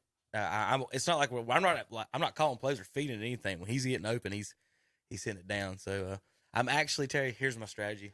I'm pretty sure the other coach isn't listening right now. But I'm playing the coach that wanted him and tried to steal him to first game, right? I'm not going to start him. I'm going to bring him off the bench because I know he's going to sit there. He's got to sit there and be thinking I'm going to set my defense up around him, right? Should be. He wanted him. He knows I've got him. his first game. He knows he's pretty good, so I'm gonna bring him off the bench. I'm gonna have him mix up. Maybe How does mess y'all's up his work? defense Does a little y'all bit. have to play the whole first quarter? How do y'all It's like work? 2 minutes. You said it was 2 Everybody, minutes. everybody's played 2 minutes a half. That's it. 2 minutes a half. So we guarantee our kids 12. You get Minutes? Yeah, guaranteed 12. You start the first. We are 8-minute quarters. You start the first one. They play the whole 8 minutes. That's and then, half the like, game. if you have 8 kids, then your next 3 will come in, but you can't sub for them in the second. But you can sub for them other 2 all you want to. But you can't sub for them 3. So they get their 8 minutes, and then when you get to the third quarter, you go 4 minutes. It runs to 4 minutes. You swap. You finish 4 minutes where everybody had 8 minutes. Then in the fourth quarter, it's whatever you want to do. It's only required of 2 per half. When you got 7, 8 kids and you know they're going to be there, you can play everybody the 8, 10, 12 minutes, not have a problem. You get 11, 12 kids show up, there's not much time. So basically what we're doing as far as, so the little kids are, for the most part, I would say of the 11, 7 of them are going to play about the same number of minutes. They're not going to play the minimum. Nobody's playing the minimum on any of my teams in the regular season. Now, they've been told, come playoff time, you've earned your time. Now, is that a running clock?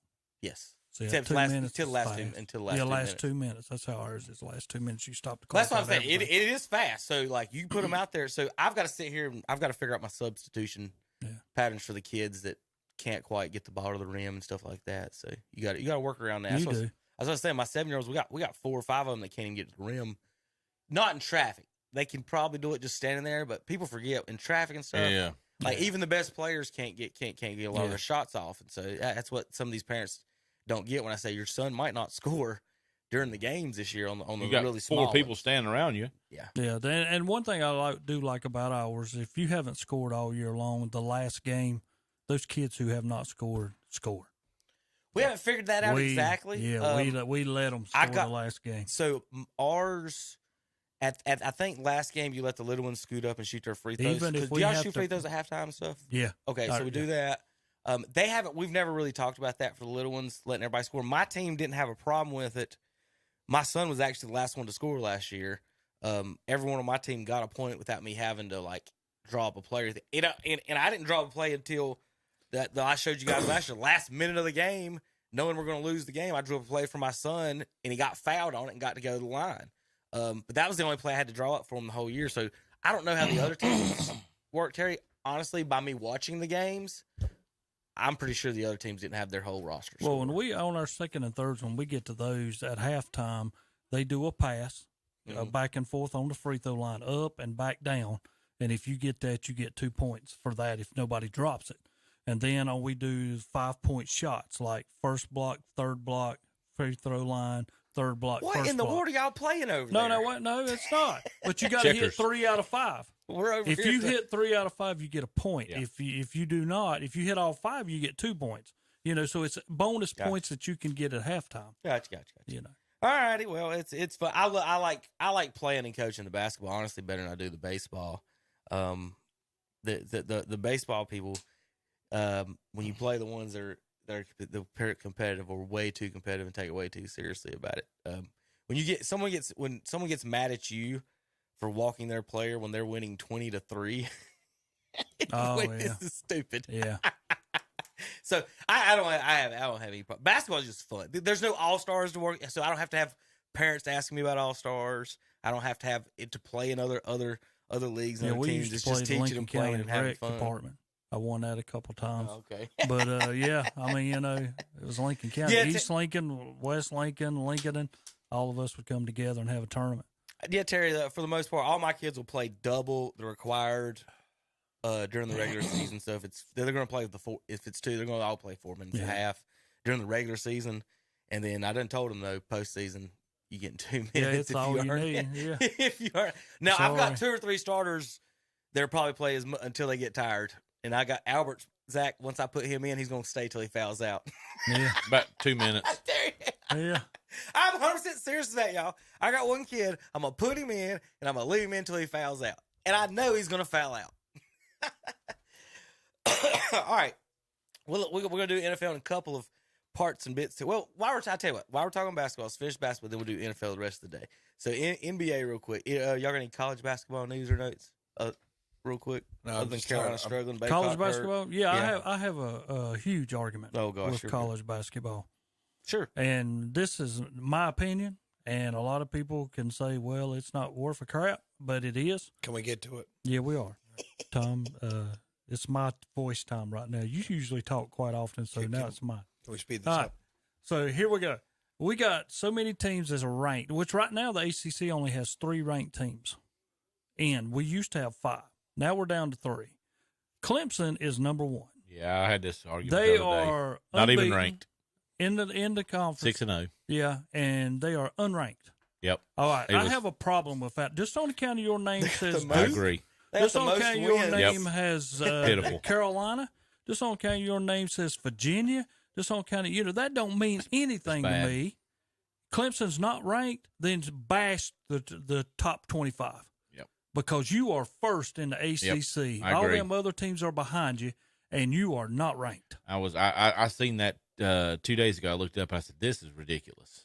I agree with you, Terry. I don't do that a lot, but I agree with you today. Carolina, and they were number 1, they'd be in your top 5. Oh, absolutely. They lost by 2 at South Carolina, lost by 3 at home against Iowa, and then lost. And Iowa's pretty good. And lost by 18 versus Loyola of Chicago. Yeah. And then beat Richmond, Georgia Tech, NC State, Virginia Tech, Pitt, Louisville, 6-0 in the ACC, and they host Duke. And to Terry's point, let's say they keep winning, Terry. Well, then their wins will be over a 13th ranked, a 16th ranked, and a 24th ranked. How high would you rank them then? If they keep doing what I'm saying. If they're not ranked now at 6-0, and they get to 11-0, and the highest ranked team in the ACC is at 13th, how high would they be then? If you had an undefeated Duke or Carolina, they would be in top 5. I agree with that 100%. If Carolina was 6-0 in the conference at 14-3, they Yes. would now and they'd Duke be ranked does, top 10. And here's your question: Duke does go to Clemson today, and that's at 5:00 today.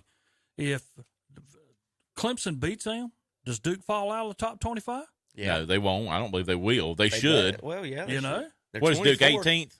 They're 24. Okay, they've slipped in. I thought they were 18th. They beat Pittsburgh this past week, so I mean, that gave them a little notch up because Pittsburgh was second. Number 1 is the Cougars of Houston. Watch out, Zach Wilson. Kansas number 2, Purdue 3, Alabama 4, Tennessee 5. Did you see the snow leopard that got loose yesterday in Dallas, Texas? They had a snow leopard that got loose in the Dallas Zoo. They had to shut it down for a few hours. That would not be good. There was a lot of Zach Wilson jokes on the internet. Just put it that way. Yeah, I can imagine. They found it actually next to the his enclosure. He got out and just kind of hung out in a tree like, I want back in my house. Animals are kind of funny like that. That wind blew open my back gate, and I was unaware of it. I let my dogs out in the back. Oh, they just stayed in the back. This is my word. home. This is where I It blows my mind, people that can let their dogs out and they stay in their yards. I've never had a single dog that has ever, and all I know, sit. They're just trained so good, but they will never. It don't matter how good my dogs have ever been trained. If I open that door, zoom. I just had a funny movie. Y'all remember Funny Farm? Yeah. When he buys the dog and he lets him out, he starts running. He says he loves to run. He's not coming back. That's mine. And they just train just as good. And then every dog I've ever had, my corgi's like that. I have to put him on a leash, but the others I could just let him out. The collie go to would the have bathroom, stayed. I'll right take back that. in. It's nice. The collie would have stayed because he loved his daddy. But the rest. See, but the thing I have to be careful of is the Spitz hates everybody. So if he might chase. If I let her out and there's somebody jogging down the street, oh God, that's happened a couple times. And one guy, I'm just glad he was just like this really focused jogger, and he's running down the street. So I let my dog out. There she goes, and that guy just, dog's circling around him like this. He just, nope. Got to keep my heart rate above 150. It was probably about 200 when the dog was chomping in his heels. I was like, oh God. We went over this last week, Tom. He probably figured he could punt that dog onto the roof of your house. You don't mess it up. If he tried to bite, he spits will tear your face off. The poor mail lady came. He's going to John Casey this little thing if he gets too close. The mail lady came and she got out. like she knocked open the storm door. Oh God, there was mail all over my yard. She ran. I felt so. Some bad. people are afraid of any type of dog. I get it. Or you don't want to get bit. I'm gonna bring that Spitz in next week. And see if you're scared of it. Okay, I'll bring in mine. Yeah, you'll mess with my dog. We'll see if she barks at all. She will. She'll sit over in the corner and bark like crazy. Yep. And then I'll let him over to get near him. That's when they'll be quiet and just sniff up. Yeah, I'm gonna bring her next week. TCU, the Horned Frogs 14. Tom, Ohio State, they're not touched with. I don't know anything about college basketball right now. I've been watching Ohio State, and it's just like it's a waste of my time. They just they lose every close game. The Carolina game, you watched it. Yeah. The Minnesota game, the other night, it's just like they get in these close ball games and they find a way to lose. The Carolina game, they did find a way. Yeah, the only way they won was the Rutgers game, and they should have lost that game because the call was wrong. You can't go out of bounds and be the first one to touch the ball. Yeah. So it's just like, I don't know what Holton was doing up there, but he finds a way to lose every close game. And it's just, I get aggravated with it. It's like every close game we lose. And we're 10-6. We've lost 3 straight. Losing record in the conference. Got to go to Rutgers tomorrow, who should have beat us last time. So, they're going to be ticked off, and it's in their place, and a bunch of crazy Jersey Shore people in there. So, I mean, it just. Yeah, they're ranked, and poor Clemson's not ranked. Yeah. Well, no, Ohio State is not ranked. Are they not? No. Here's your ranks. Clemson would be 27th if you continue out the actual rankings. Rutgers 35, Ohio State 36. Mm-hmm. Carolina at 38. We're horrible. State 30, tied at Carolina with 4 votes apiece at 38. How can you be horrible with Baycott? It's just it's because we have we can't spread the defense. Is he hurt now? Yeah, he's going to be out a couple games. But even with him, he's going to get his double-double. Losing a 6'10" three-point shooter hurts. Teen Wolf killed us. Losing Teen Wolf killed us. Because you can stretch the defense. Big enough to guard him. Yeah. And then it can go out there. And our second problem is Caleb Love thinks he's Michael Jordan. Well, that's just. But he goes 6 of 44. Yeah. And he's you know what I'm got a saying? free open hand, though. But look, don't forget. So, Roy's first championship. Everybody, a lot of Tar Heel fans love Sean May. I can't stand Sean May. McCants was the one that led that team to that championship, that shooting guard. He did. And the same thing with Caleb Love last year when that shooting guard. We've always had a good power forward. He's going to get his 20 and 10. When the shooting guards for Carolina get hot, that's when they make runs in the tournaments. You had Michael Jordan get hot. Donald Williams got hot in that run in 93. Rashad McCants. All these guys, the guards you have to have a guard that gets hot because the other teams, most of the other teams, already have guards that they're shorter. We always win the inside with the 20 and 10 guy. We're going to get our 20 and 10, but those guards have to compete and hit those threes. That's why we've gotten beat in the past, Terry, by Arsenal. What's that guy's name back in the 90s that nobody's ever heard of? Hit like 15 threes. That's why we've always been beaten in the tournament by 3-point teams.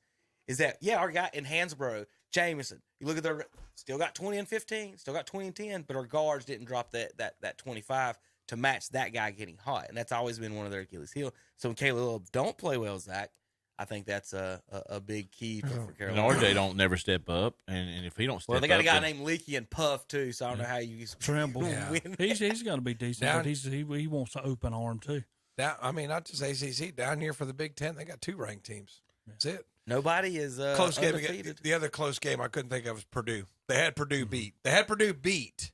But I will say this about Carolina: when I did watch them, the kid that come in for Baycott, Washington, I thought he played decent for him coming in the game. Well, let me tell you, Ohio State had the lead against Purdue. Okay, you got the lead. You got to inbounds the ball. So what do you do, Terry? Get the inbounds and get fouled. So what do? They throw the inbounds pass away. Then they foul them. They take the lead. Then they throw the ball in, get up the court, miss a shot. They had Purdue beat. They had them beat. And threw it away. I forgot. I was trying to think of the other game they threw away.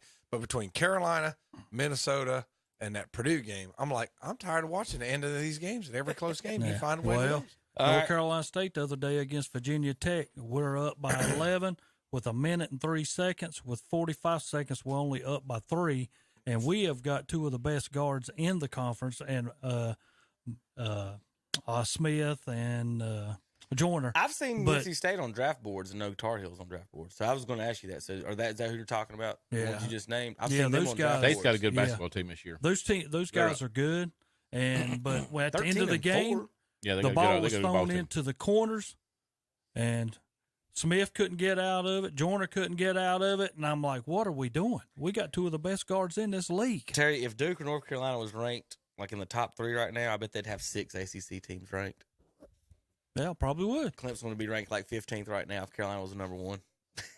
All right, there's your college basketball news and notes. Let's shift over to the NBA for some more basketball. I did have, let's see, there was the Enes Kanter. I just mentioned that a minute ago. He has a bounty in Turkey for $500,000. Boston's in first. They come to Charlotte on Monday. One of the best assists I've ever seen in the NBA basketball the other night. Smart going underneath the goal and dishing back to Williams coming in from the side. If you haven't seen it, watch it. You probably wonder how in the world he even knew Williams was there. But he ended up giving it to him, and he slammed it. So you guys talk about the me first stuff, and Zach, you're gonna like this. The other night before you got there, I don't know if you noticed it, but so that one of these kids, in the young group, and he behaves bad. I knew his name, so I didn't pick him on purpose. I knew he behaved bad. So he made a shot the other night in the scrimmage, and I'm just sitting there watching him. And Terry, at 8 years old, in a LaMelo Ball jersey that he was wearing in practice, went down the court, looking into the stands, pounding his chest and blowing kisses. Well, you learn young. After every shot he made, he did a shot celebration down the court, like you see on like 2K, whatever. And so there is his LaMelo Ball jersey doing the airplane when he made a shot. The beating his chest and blowing kisses to the fans after he made a shot. I was like, I am so glad I didn't pick him. I just really. He punched a little girl in tryouts in the arm because she laughed at him because he missed a shot. Mm-hmm. So like, what a guy, right? So, what do you say about whatever? But anyway, I just wanted to point out that this young generation is sitting there watching LaMelo, and like what Tom says, they love LaMelo, and then you see that, and we're like, well, we're 11-32. Well, let me put it to you like this: how old is this young kid? 8. 8. I think. Okay, but now I want to tell you something. Think about it. Somebody who is on a younger group, that's my guy. I want to do the same thing he's doing. Right. I mean, because somebody will pick up on what he's doing, and that's what I want to do. Right. I'll tell you what, on a different note, I know I'm changing gears just a little bit, but I tried to watch an Ohio State game, and now FS1 does this thing they call All Access. I know you guys saw it, where basically you don't go to commercial. You got the game here, which they don't. I buy a 65-inch TV because I want to see the game. I don't want to see two coaches screaming at their players. But what they do is now they do the coaches screaming at the players in the corner. I don't want to hear that. I don't want to hear them scream at the players and scream at the refs. And then they huddle up and you listen to all the instruction that the coaches are given instead of commercials. I'd rather watch the commercials. I mean, I seriously, why do I want to listen to some Minnesota coach sit there and scream, offensive foul, offensive foul? That's what you listen to every time Ohio State had the ball. I was like, I don't want to listen to this screaming. I got to keep the clock twice a week at Burns. That's all I listen to. Could have been worse. Coaches screaming. I want to listen to these coaches screaming. It could have been worse, Tom. You could have been watching the clock at Burns. I want to listen to the commentation of the game, unless it's Dick Vitale. I mean, it ruins it. I mean, it just absolutely ruins it. I think it's the dumbest thing. If anybody from FS1 is listening, it's dumb. Sell commercials. I don't want to listen to coaches scream at players the whole time. All right, so back in the NBA. Hornets 11-32, Zach. Second worst team in the NBA. Only the Rockets have the worst record right now. Boban's playing for the Rockets. Is that why they have the worst? I saw Boban out there. I was like, man, Boban's playing for the worst team in the NBA. Did you see the fight, the Rockets and the Kings last night? Mm-mm. It was such a wussy fight. They made such a big deal. They threw 4 guys out. It was stupid. You probably, it's been on ESPN. And can't remember which guy it was for the Rockets. Well, he's going down, and he does the old loose ball tear. There's a loose ball. We're both going for it, so I'm going to stop going for the ball and give you the old right shoulder in the sternum. Nothing bad. Well, then he holds the ball, and the other guy comes and pokes the ball out of his hand because he gave the shoulder, got the ball, and the ball gets poked out of his hand. And then he pushed him, and then they got in each other's face. This was like national sport news. I'm like, are you kidding me? Because the bench is cleared, and they came out there. But I'm telling you, if it's national news, I want to see somebody with like a mangled face or something. Yeah, we want to see the headlock. Yeah, I want to see the headlock punch the guy in the face. It's like, this ain't nothing. What is this? Whatever. It was just kind of dumb. Is this it? Yeah, I'll pull it up here in a second. I had to get Terry. Yeah, you can find this. Yeah, this is it. This is just so stupid. Weak. And there's a lot of guys. I mean, there's a lot of run in your mouth. Hey, man. Watch. Okay, ball's loose. So he goes there and just kind of gets him, the old left shoulder. He caps the ball. See how he poked it out of his hand. And now this. Come on, it's like your mama know your mama. That's all that is. And I mean, where's the blood? I want to see blood on the court if it's going to be national news.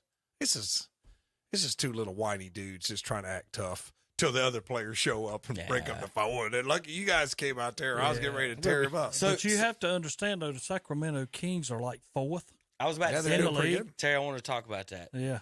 So Domantas Sabonis is on this team. He joined them last year.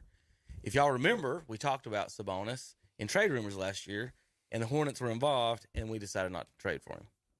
So we could have Bobo and Sabonis. Yeah. Sabonis is nasty. He joins the Kings. They're fourth now. Yeah. And this is his stats: 19, 12, and 7. We don't want him. We'd rather have Mason Plumlee and LaMelo Ball, Tom. 19, 12, and 7. I've seen him in person at the All-Star Weekend when he was young. The kids like Melo. And he's good. That's awesome. We're the worst team in the NBA, and they're the 4 seed. You just want an explanation. I know. The kids love Melo. That's good. They love him. I guess. You won't finish last. Hey, if you go to a game, that's all it is LaMelo Ball jerseys. You go there as far as you They asked a kid the other day who was they was asking who's Melo, and they was thinking that some of them get Carmelo, and then Carmelo didn't even get brought. It was always LaMelo. So they trash their next last. Anyway, all right. So we could have had Sabonis, and now he's got the Kings fourth. Terry, I mean dude's good. But now see stuff like that though. That's what they have to stop, because I mean you're playing Houston dead last, no good, and then you let stuff like that. What does that hurt you? Yeah, if they suspend them guys, it might. All of a sudden, you can go from fourth to being out of the playoffs. I don't think there'll be suspensions for that. Maybe there will, but why do you poke the ball out of his hand? You have to do something with all the people that come off the bench. It wasn't that I agree with. It wasn't that flagrant of a foul. You know what I mean? It was nothing. It was one of those where I would have went back. I might have said something to him. I'm saying, hey man, what you trying to do? Like one of those things. I might have said something to him. Say, hey man, that's gonna get you hammered one of these days, something like that, and go on. You don't have to poke the ball and make a scene and I'm gonna take your manhood away, or no, you're not, and then you got to. But I guess you guys do make it. That's a good point. Guys coming off the bench. That's the bad. Yeah, that one. Something's got to be done. Something's got to be done. But what led up to that? I'm sure there was something else in the game that led up to that. Nuggets are first, Grizzlies second, half game back. Pelicans 3.5. Said earlier this year, Pelicans, with McCollum and Zai, that's and Brandon Ingram. That's a good three-headed monster. That's an incredibly good art. They played decent. Boston beat them the other night. Okay, okay. Terry, y'all got beat by Orlando. What do you want? What do you want to do?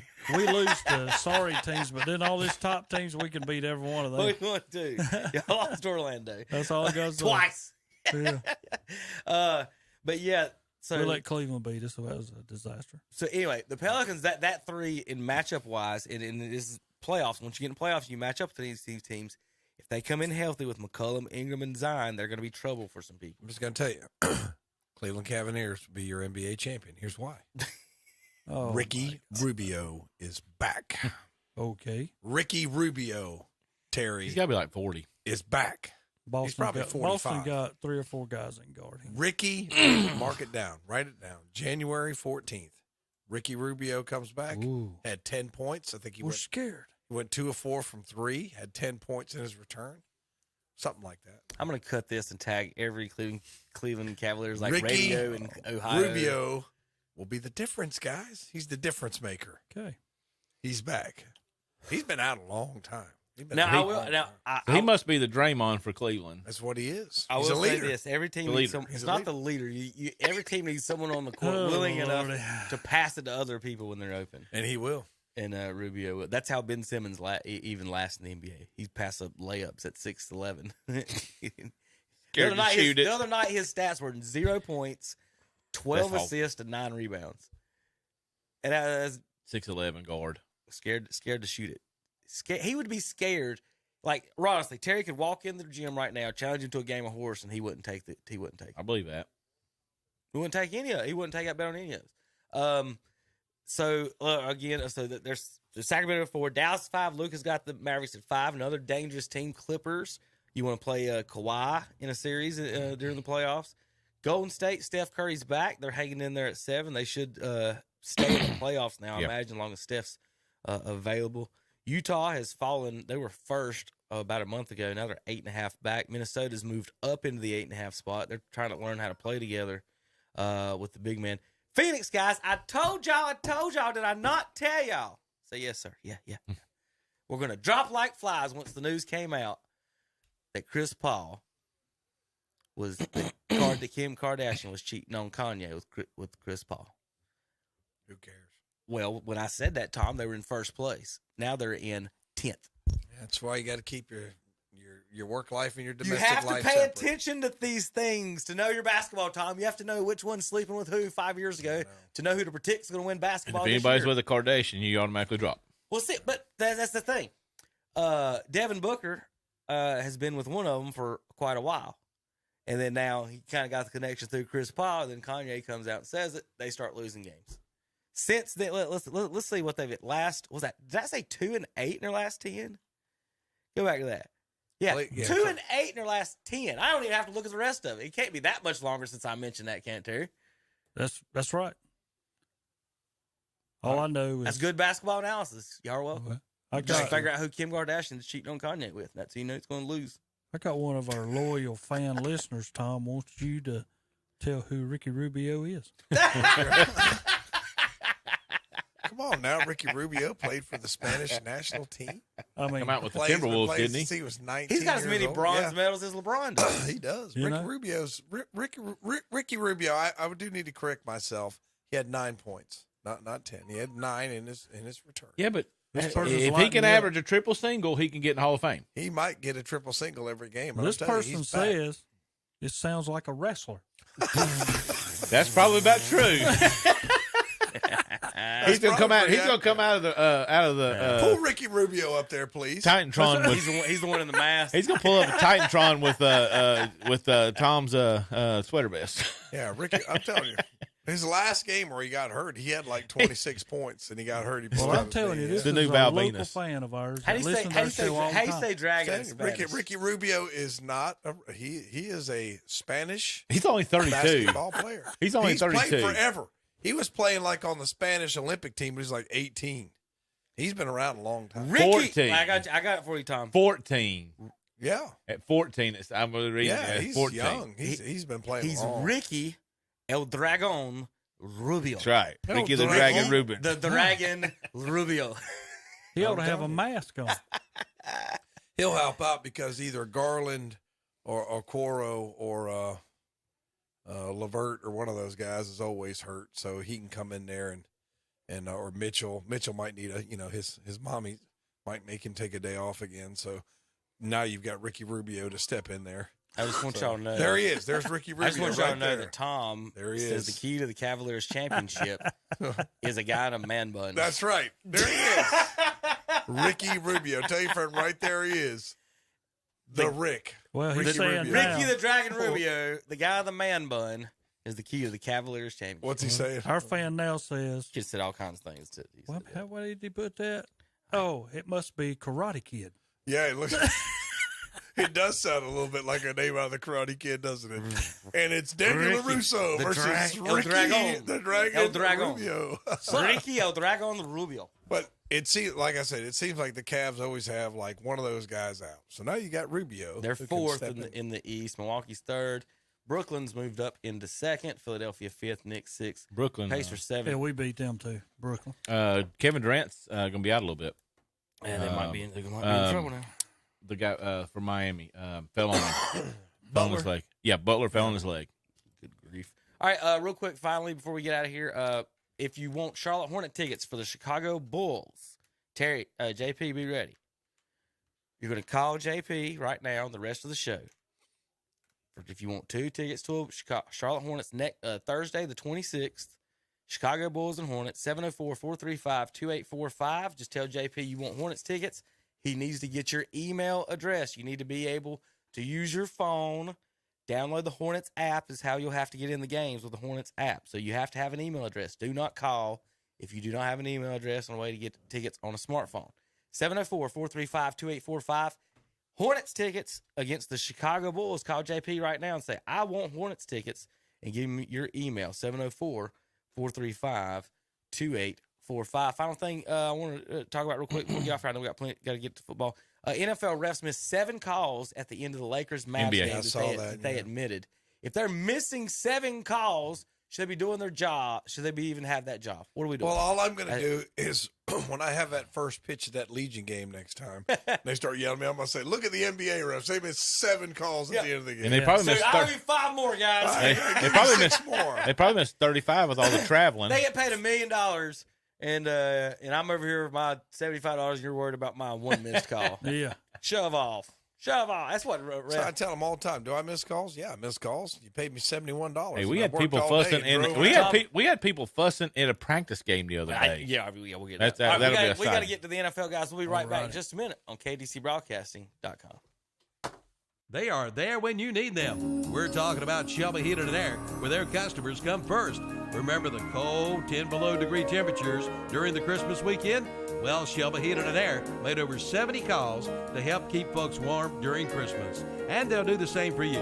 Ask about up to $750 in rebates on select products, along with their safety furnace checkup for just $99. Shelby Heating and Air, 704-487-7877.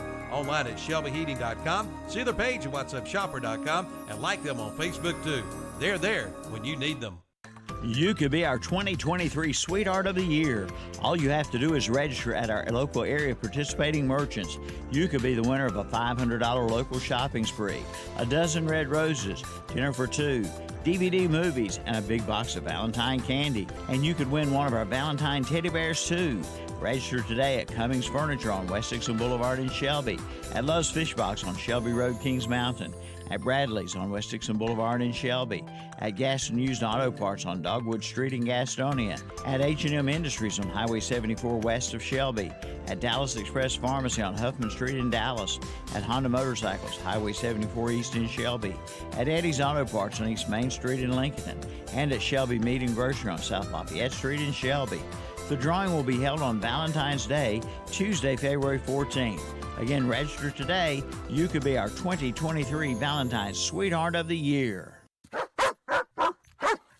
Grizzly's trying to tell you about the new inventory at Blessed Buildings and Tiny Homes in Cherryville. And buy now before the spring rush and save money. Plus, right now, you can get quick delivery. And with tax time here, there's no better time to buy. From all sizes of buildings to gazebos, play sets, tiny homes with up to 1,100 square feet. You'll find it all at Blessed Buildings and Tiny Homes. 2268 Lincoln and Highway 150 East in Cherryville, right across from Ace Hardware. Online at blessedbuildings-tinyhomes.com. See their page at WhatsAppShopper.com and like them on Facebook too. It's a Happy New Year with great new deals at Classic Volkswagen in Gastonia. Now for a limited time, get 36-month financing at 3.9% APR. This includes the new Atlas, Tiguan, and Teos. But that's not all. On certified pre-owned vehicles, get 1.99% APR financing for 36 months or 5.99% APR financing for 60 months. Yes, you'll be a happy customer this year with a new vehicle from Classic Volkswagen of Gastonia. Online at classicvwgastonia.com. See their page at whatsupshopper.com and like them on Facebook too. It's time to stock up and get organized with Red Hot Buys this month at Ferguson's Ace Hardware in Cherryville. Flex Seal, Flex Glue, Flex Tape, or Flex Paste Rubber Sealant. Your choice, $14.99 each. Mix and match Ace Basic Pleated Furnace Air Filters. Buy 3, get 1 free. Mix and match KT Songbird Blend or Birders Blend Wild Bird Food. Buy 1, get 1 free. At Ace 20-pound wild bird food or 10 pounds of black oil sunflower seeds. Your choice, $12.99 each. At Ferguson's Ace Hardware, Highway 150 East in Cherryville. A tradition of trust, serving our community. That's the theme of Carpenter Porter Funeral Home and Cremation Service in Cherryville. They're always there for you in a time of need. Funeral directors John Porter and Scott and Hannah Garrett are there to help you and give you guidance during one of life's most difficult times. They're a progressive and comprehensive funeral home with the highest ethical and professional standards while maintaining cost-effective service. For more information, call 704-435-6711, located at 1100 East Main Street in Cherryville and online at carpentersfuneralhome.net. Thanks for help bringing the economy back, one local purchase at a time. Kind of uplifts you and you feel better. It's the greatest comeback of all time. Shop local with whatsupshopper.com, Carolina Country, and The Boss. And we're back on Saturday Morning Sports Talk with Kevin and the gang. Are we on? NFL. All right. NFL. Just remember, bringing you Saturday Morning Sports Talk is what? Shelby Heating and Air. Give them a call, 704-487-7877. Online, shelbyheating.com. Kevin. I actually had a question, before you go full on NFL.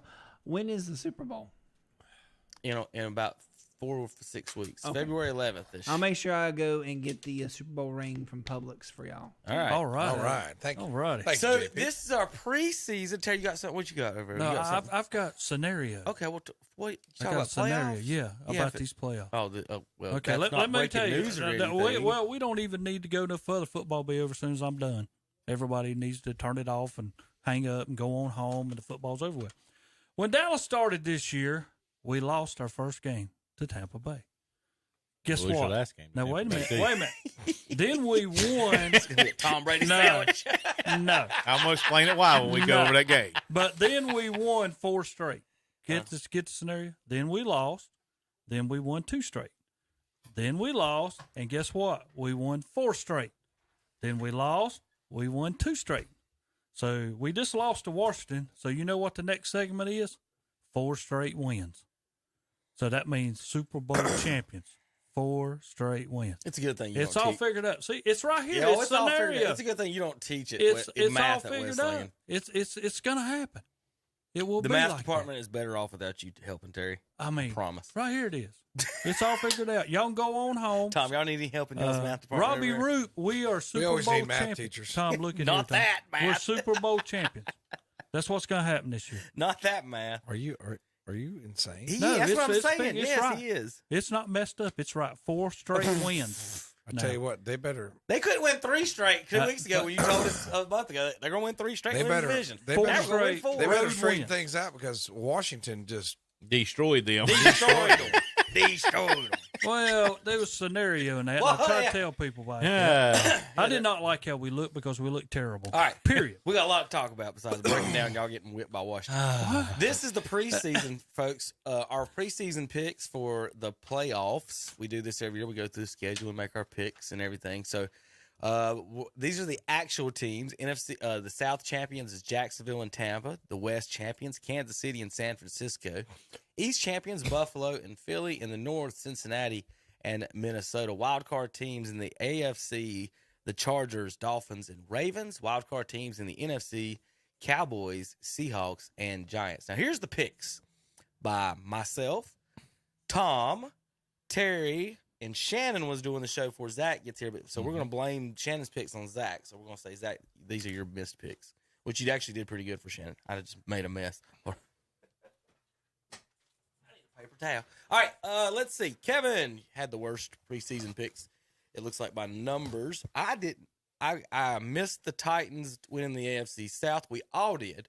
I had the Titans. Tom had the Titans. Terry had the Titans. Shannon had the Colts. None of us in any of our picks at any time, guys, had the Jacksonville Jaguars making the playoffs. Dougie P's done a good job. Yes. He does need a lot of credit for what he's done. Does a good job. We all had Tampa except for Shannon. He had Tampa as a wild card team, but he had the Saints winning the division, and they didn't make the playoffs. So both of his picks in the South did not even make the playoffs. So our final record in the South was 3-8. I mean 3-5. We did terrible in the South. In the West, we went 500. We all picked the Chiefs, and we all picked the Rams. We were looking at Super Bowl hangover, guys, and we picked the wrong hangover. None of us picked the Bengals to make the playoffs as even a wild card team. All of us picked the Rams to win the division, and we picked the wrong Super Bowl hangover. Sure did. So the Bengals make the playoffs. In the East, we all picked Buffalo and Philadelphia except one guy that just picked the 4 straight and the 3 straight and the 7 straight, whatever straight wins they got to do. Terry picks the Cowboys to win the East. They make the wild card. Instead, none of us even had Cowboys in the wild card other than Terry. So, none of us actually picked Cowboys to be a wild card team. Terry had them win the division. None of us had them in the playoffs. Y'all messed up. That's all y'all did. Yeah, you got to understand the Cowboy pride. In the North, I had the Ravens. I meant that should be. They made the playoffs but didn't win the division.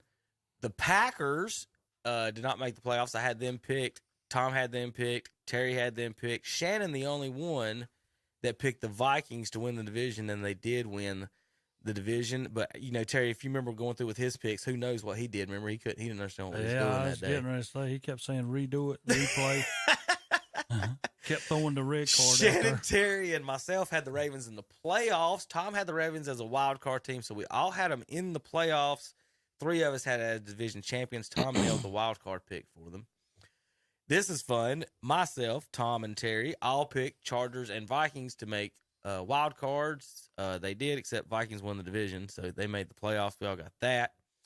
Shannon's the only one to get Shannon and Tom got Seattle.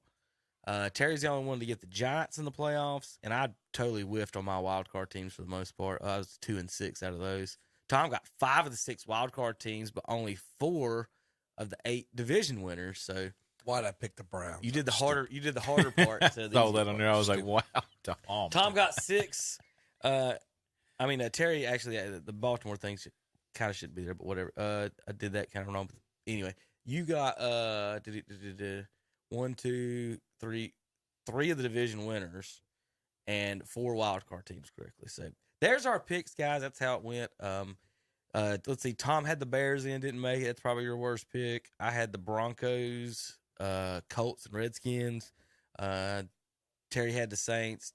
Shannon had the Saints and Broncos. Those are our worst of our worst picks, I guess. And then the Titans barely did. I guess all of us picking the Rams was probably the worst pick, wasn't it?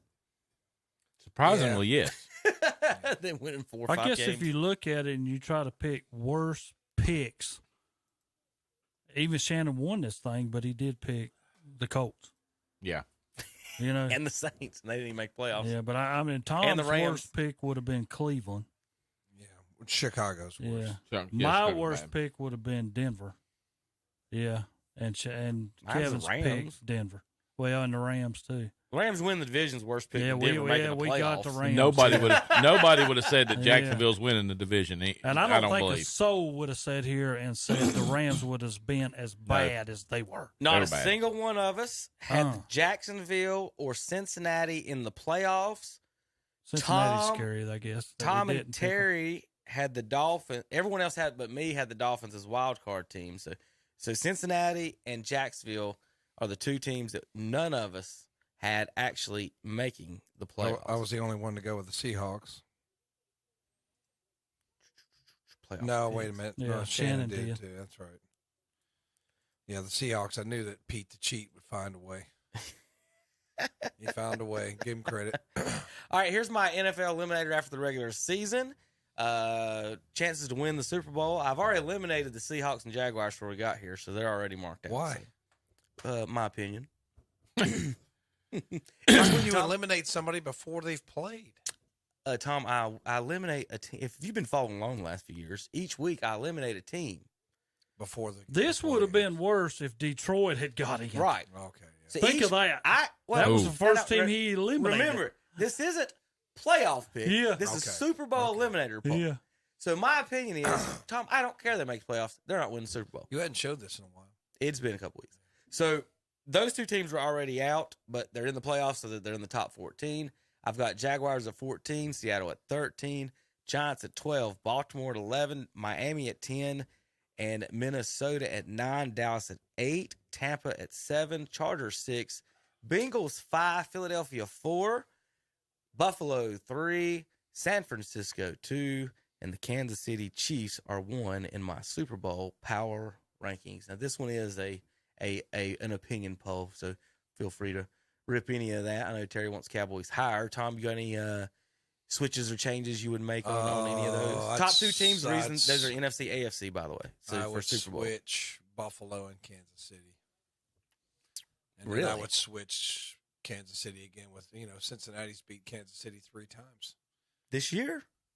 Yeah, I mean, the Chiefs, every time that they played. the Chiefs have to get Patrick Mahomes back on eBay because Joe Burrow owns him. Oh, okay. Mm-hmm. Okay. All right. So there's that one. Now, this one, I wanted to show you this file next as we get ready to make our playoff picks. These are the NFL rankings.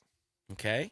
For the folks that listen on the radio, these are the ranking. You can watch live on YouTube. So tune in live and go back and watch the replay if you want to watch it. So these are the playoff teams where they rank by team. And I've got the actual numbers over here. I didn't get them printed out on you guys.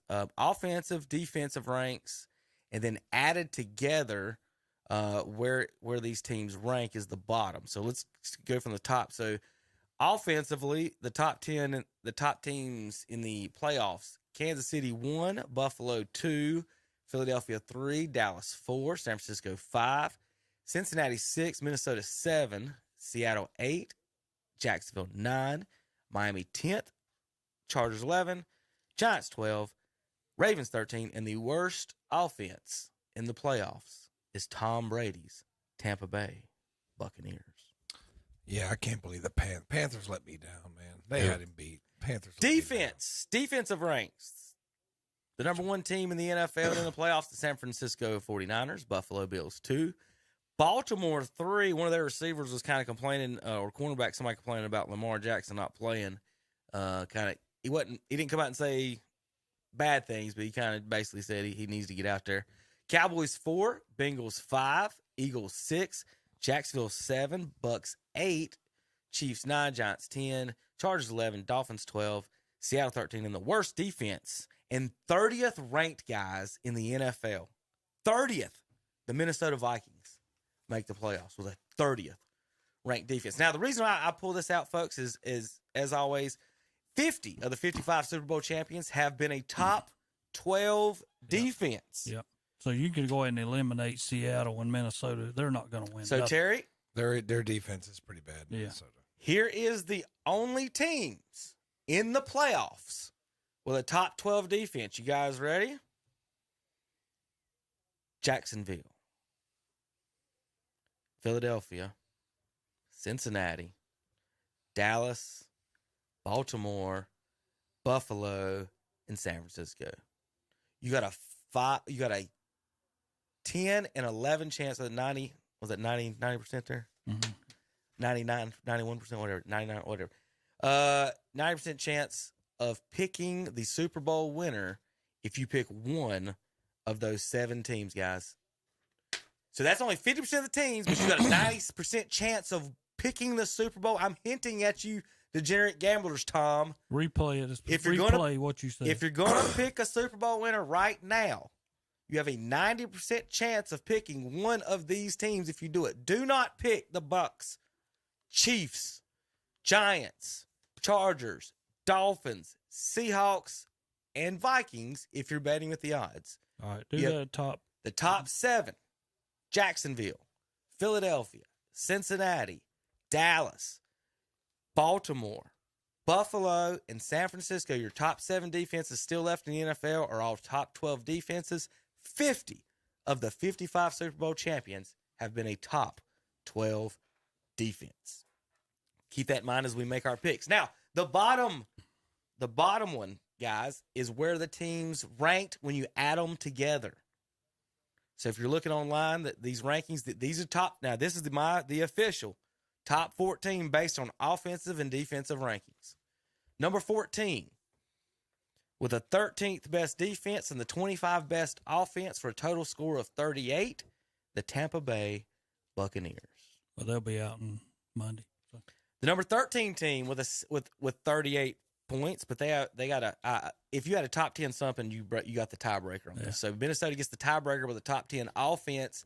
They got the 8th ranked offense, guys, 30th in defense. Number 12, the Miami Dolphins, 24th in defense, 11th in offense. Number 11, San Diego Chargers are 22nd in defense, 13th in offense. The Giants are 18th defense, 16th in offense. Jacksonville, 12th defense, 10th offense. So now we're getting down to the teams here that we said a minute ago with these defenses. Number 7, the Baltimore Ravens, guys, have the number 3 defense, but only the number 19 offense. It's probably like number 12th if Lamar's playing, or 25th or 30th if he's not.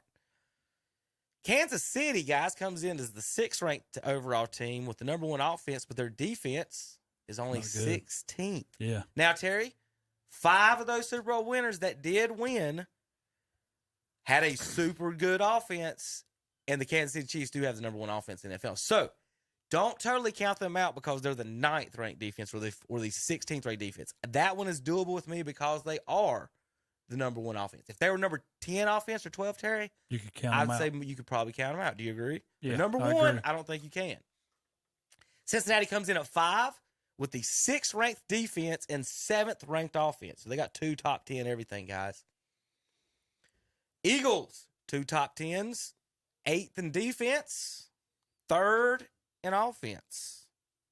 Cowboys, 5th in defense, 4th in offense. They come in at number 3 in the rankings with a total of 9.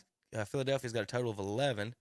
With a total of 7, San Francisco, the number 1 defense and the number 6 offense, guys. And that's with a rookie quarterback. Purdy in there playing right now. Who was number 2? San Francisco. Okay. Dallas 3, Philadelphia 4, gotcha. Cincinnati 5. And the number 1 overall team based on the rankings, ladies and gentlemen, boys and girls, with the 2nd offense and the 2nd defense, the Buffalo Bills. Yep. So again, remind you, if you're doing the rankings, remember the top 17 defenses, San Francisco, Buffalo, Baltimore, Dallas, Cincinnati, Philly, and Jacksonville, top 7 overall. Buffalo, San Francisco, Dallas, Philadelphia, Cincinnati, Kansas City, and the Baltimore Ravens. All right, let's make our playoff picks. We're going to pick all the way through the playoffs, guys. For our fans, let's do this weekend's games first, and then we'll extend it from there. So, all right. Seahawks and 49ers today in San Francisco. 49ers favored by 9. Let's see, Tom, Terry Reinhardt, Zach May, Kevin Hastings. All right. Tom, with the 9-point favorites, does Purdy handle Geno Smith, Pete Carroll, the cheat, 9-point favorites at Levi Stadium? 49ers, Seahawks, who you got? If I had to bet the line, I'd take the Seahawks, but I think San Francisco will win this game at home. So San Francisco, you think Seahawks keeps it close enough? Yeah. So San Francisco for Tom. Zach? Going with San Francisco with Purdy. Said he was the lowest draft pick rookie to ever start his playoff game. He's going to get a win in his first playoff start. Terry? I'm going to take Purdy also with the 49ers. I'm going 49ers. The 49ers across the board. So we all picked the number 2 team. And so they'll be at home against the second lowest ranked team. All right. Chargers and Jaguars, or Jaguars. Is it Wires or Wars? Jaguars. Well, yeah. Well, there we go. Chargers and Jaguars. Did you know there's a fight to reintroduce them into the America? Really? Into the Texas and here's real quick. Totally off. So 30 seconds. Terry, they got a big wild boar problem in Texas. Have you seen where they do helicopter hunting them? Yes. The farmers will hire people in helicopters and machine guns to kill them. Yeah. Because they have so many. Texas is also the #1 spot in the world for the most tigers. Now, I'm saying let's put 2 and 2 together.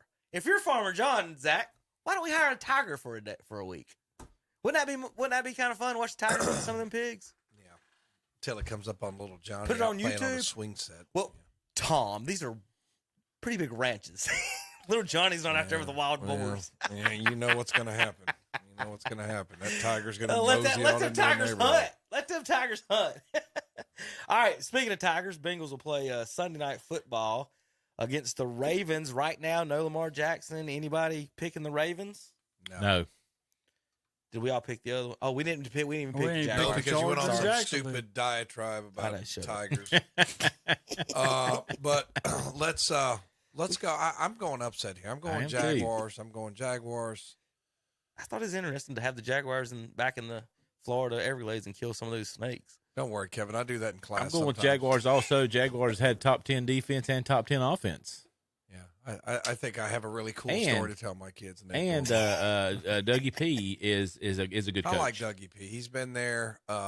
Herbert, I think, is a phenomenal talent, but I just think the Jaguars have a lot of mojo going, a lot of good momentum going right now. I think they're going to win this game. Terry. Forget that. Terry picks the Chargers. I agree with Terry. All right, so we're split there. L.A. Chargers. All right, we'll go to that Bengals game now, guys. Bengals favored by 8.5. Sunday night football, 8:15 on NBC. 41 degrees, if that matters to anybody. We all picked Cincinnati, right? And as Trent Marty would say, will the Bengals bangle this thing away? And I don't think they will. I don't either. Lamar Jackson's questionable. He's not playing. He said he wouldn't. Yeah, he's already said he's not. He said he wouldn't. He said he wouldn't play. No Lamar this week. Yeah. Well, they didn't pay him, so I don't blame him. Yeah. I'm going Bengals then, definitely. They're Lamar's gonna be a Dolphin next year. They're actually saying third string starting for the Ravens. That's awesome. Quarterback. All right, Giants at Vikings. Vikings favored by 3 at home in the Dome. Again, looking at the sheet, Vikings. They're not in a dome anymore, Kevin. Okay, We've sorry. been over this. No, I could care less. They already We've been over this. 30th. They're 30th in defense, 8th in offense. The Giants again are 18th and 16th in offense and defense. Minnesota favored by 3. Tom.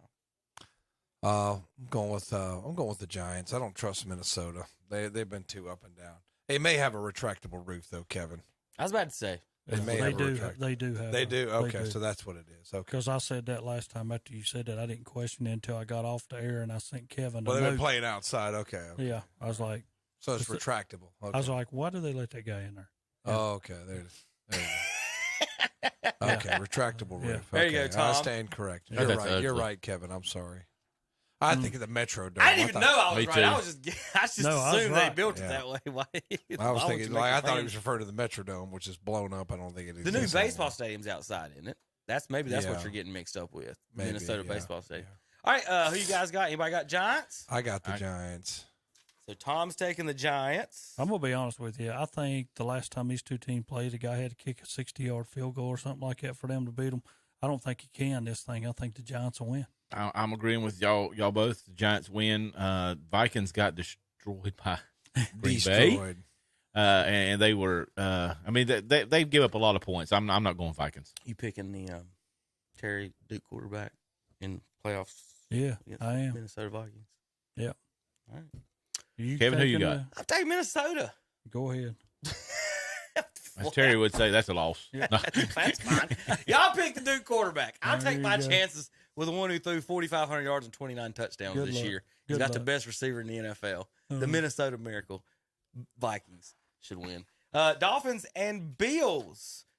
Tyreek Hill kind of said his team wasn't as good as the Chiefs in the interview yesterday. They are in Buffalo with the look at the third string yards he's quarterback. got. No Tua. Yeah, no Tua. No Tua. Third string quarterback. Thompson.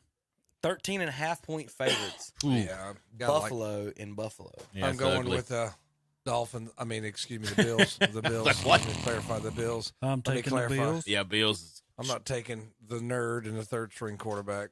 So Not doing everybody's that. taking Buffalo? You taking Bills? Yeah, I'm taking Buffalo. All right, so that's 5 games. Last game, and we'll start all the argument. Cowboys and Buccaneers. Tommy. I think that Dallas is going to go in there and get a win. They played horrible last week. Questionable how much they had to play for. I guess I'll give Terry a pass on this. I think they will get back and end Tom Brady's career. Please end his career tonight. It's Monday Tired night. of it. Tired Monday night, excuse me. So I'm going with the Cowboys. All right. Scenarios. Dallas has not won a road playoff game since 1992. 92. That's right. They are 0-8 on the road since then. But somewhere along the line, you got to break it. And as bad as Dallas played last week, surely, God, you can't do that twice. You know, I mean, I've already said the scenario. Dallas is going to win 4. This is step 1. Dallas wins. Terry, you read my notes, and I say they lose because they're 0-7 against Tom Brady all time. 0-8 now. It's 0-8. 0-8, my fault. No road playoff win since 1992. Only 11 players on the roster was alive. The last time they had a road playoff win, it was against San Francisco in the conference championship in '92. I think they go down and get beat by Tom Brady. They will not. It scares me, though, that Brady and Evans have hooked up now. I'm telling you, haven't Tampa Bay's had winning that game. And, you know, Dallas is very against deep passes. Susceptible. Yeah. Zach, you got San Francisco. Oh, never mind. I'm stupid. I didn't write that. I'm agree with Tom, though. Philadelphia. The Panthers let me down. They had that game won. Yeah, they did. All right, so let's go through the. Who did you pick? Dallas. Tampa. Kevin's going Tampa at Tampa. Yes, to go to home against teams that never That's beat right. him. Might lose it, but I'm not making that one. All right. So let's go through each one of y'all's scenarios then. So if it's Tom, you would have let's go San Francisco, Giants, Dallas, and Philadelphia. So you would have, who's the worst one of those teams? Giants at Philadelphia. Who you got, Tom? I like Philadelphia in that game. And then you would have Cowboys at San Francisco. San Francisco. And then you got Philly and San Francisco. Philly. So Philly to the Super Bowl for Tom. In the AFC, you would have Kansas City hosting Jacksonville. Kansas City. And Buffalo hosting, or Cincinnati, however they do that neutral site thing, whatever they're doing with that. Yeah. So Buffalo and Cincinnati with the rematch. Cincinnati. Then Kansas City and Cincinnati. Kansas City. So Tom's got Kansas City and Philadelphia in the Super Bowl. Terry, your matchups next week would have Philadelphia hosting the New York Giants. Philadelphia. Giants can't go there and win. Then you would have San Francisco hosting the Dallas Cowboys. As I said, Dallas goes there and win. Over in the AFC, you'd have Kansas City hosting the LA Chargers. Kansas City. And then you would have Buffalo and Cincinnati. Buffalo. And then Kansas City and Buffalo. Buffalo. So Terry's got a rematch of Cowboys and Bills for the third time in the Super Bowl. Yeah, I mean, my scenario is, I've had previous winners on here, so Cowboys win. Let's see, Zach, you got Giants at Philadelphia. Philadelphia. And then Tampa at San Francisco. I'm going with San Francisco. In the AFC, Kansas City hosting Jacksonville. Kansas City. And Buffalo and Cincinnati. Cincinnati. Philadelphia hosting San Francisco. San Francisco. And Kansas City and Cincinnati. Cincinnati. All right. With that, we're all going to have different picks now for the Super Bowl because I'm, without even looking, have San Francisco losing to Kansas City in the Super Bowl. Philadelphia hosting Tampa. That'd be the third time that San Philadelphia Francisco played Cincinnati in the Super Bowl. Yep. And then San Francisco and Minnesota. And then down in the AFC, I would have Kansas City beating the Chargers, Buffalo beating Cincinnati, and then Kansas City. So Super Bowl picks. Terry's got Philadelphia and Kansas City. Who's your winner? No, Tom's got Philadelphia and Kansas City. Tom, who you got? Philadelphia. Tom picks Eagles over Chiefs. Terry, Buffalo over Cowboys? No, it'll be Dallas destroying, blowout over Buffalo. Zach, Cincinnati, San Francisco. Let's go with San Francisco, the rookie getting the Super Bowl. False. Is there no chance Garoppolo comes back? No. Okay. He just picked a rookie quarterback That's to win the Super Bowl. That's what I'm saying. Right, I just want to make sure on that. All right, here we go. So final picks for our NFL picks, guys. Tom goes with Philadelphia over Kansas City. Terry goes Dallas over the Buffalo Bills. Zach goes the 49ers over the Bengals. And I go Kansas City over the San Francisco 49ers. Any final thoughts or other news and notes across the NFL? Panthers are interviewing multiple coaches. Don't look like they're going I to do not want Kellen Moore. It doesn't look like they're going to get anybody big name to Carolina. We kind of said that earlier. I don't see why You do not Harbaugh need would. Kellen. No. Or anyone else. Any other comments, questions before I pull up any fun tweets for the day? No. Tom Brady and Bill Belichick together, 219 and 64. Playoffs in 17 of 18 years without each other. Brady is 32 and 17 and made the playoffs in 3 straight seasons. Belichick without Tom Brady is 79 and 87, made the playoffs in 2 out of his 10 seasons without Tom Brady. Bernie Kosar tweets out Steelers game day once again, and I was informed by the Browns that my services are no longer desired and needed. I will not be doing today's radio program and shocked and disappointed. Brown and orange for life. Bernie Kosar after his suspension for gambling. You can't bet on the game. He was but here's what it like in Brown Stadium, like they were doing some type of promotion too or something about, and the NFL sponsors this, but you yourself, who works for the company, can't actually go and make that. Why didn't they have some type of talk about that before that even happened? They should have. I mean, it's like a $10,000 bet. He's a player. He should have. It wasn't like it was like a $50 or $10 bet. He bet like $10,000 or $15,000 on 19,000. Is that what it was? His number. Woo! I didn't think Bernie had $19,000. I didn't either. Poor old Bernie. He from my hometown. He was a hometown hero. He went to Boardman High School, which is the high school I would have went to. But Bernie, what do you? Tom, what'd you do? Drop out? I moved to North Carolina. Okay. I was just wondering. He did. If that's what you're asking. I was wondering. He went to high school with my uncle Frank. So I sort of, and one day we were supposed to meet him, and he didn't show up. Probably at the casino.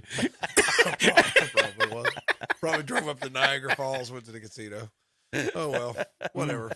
Bernie, we love you, but Burn, sober up, man. All right, guys. We'll see you next week. Shelby Heating and Air, Saturday morning sports talk, and breakfast by McDonald's here. Thanks for watching and listening. Watch the replays on YouTube, KTC Broadcasting, ktcbroadcasting.com.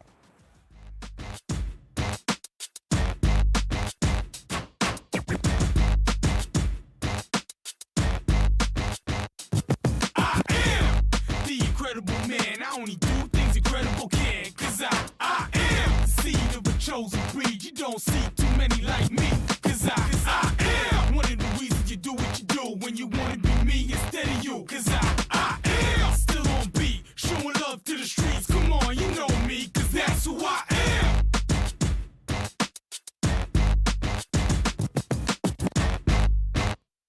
They are there when you need them. We're talking about Shelby Heating and Air, where their customers come first. Remember the cold 10 below degree temperatures during the Christmas weekend? Well, Shelby Heating and Air made over 70 calls to help keep folks warm during Christmas. And they'll do the same for you. Ask about up to $750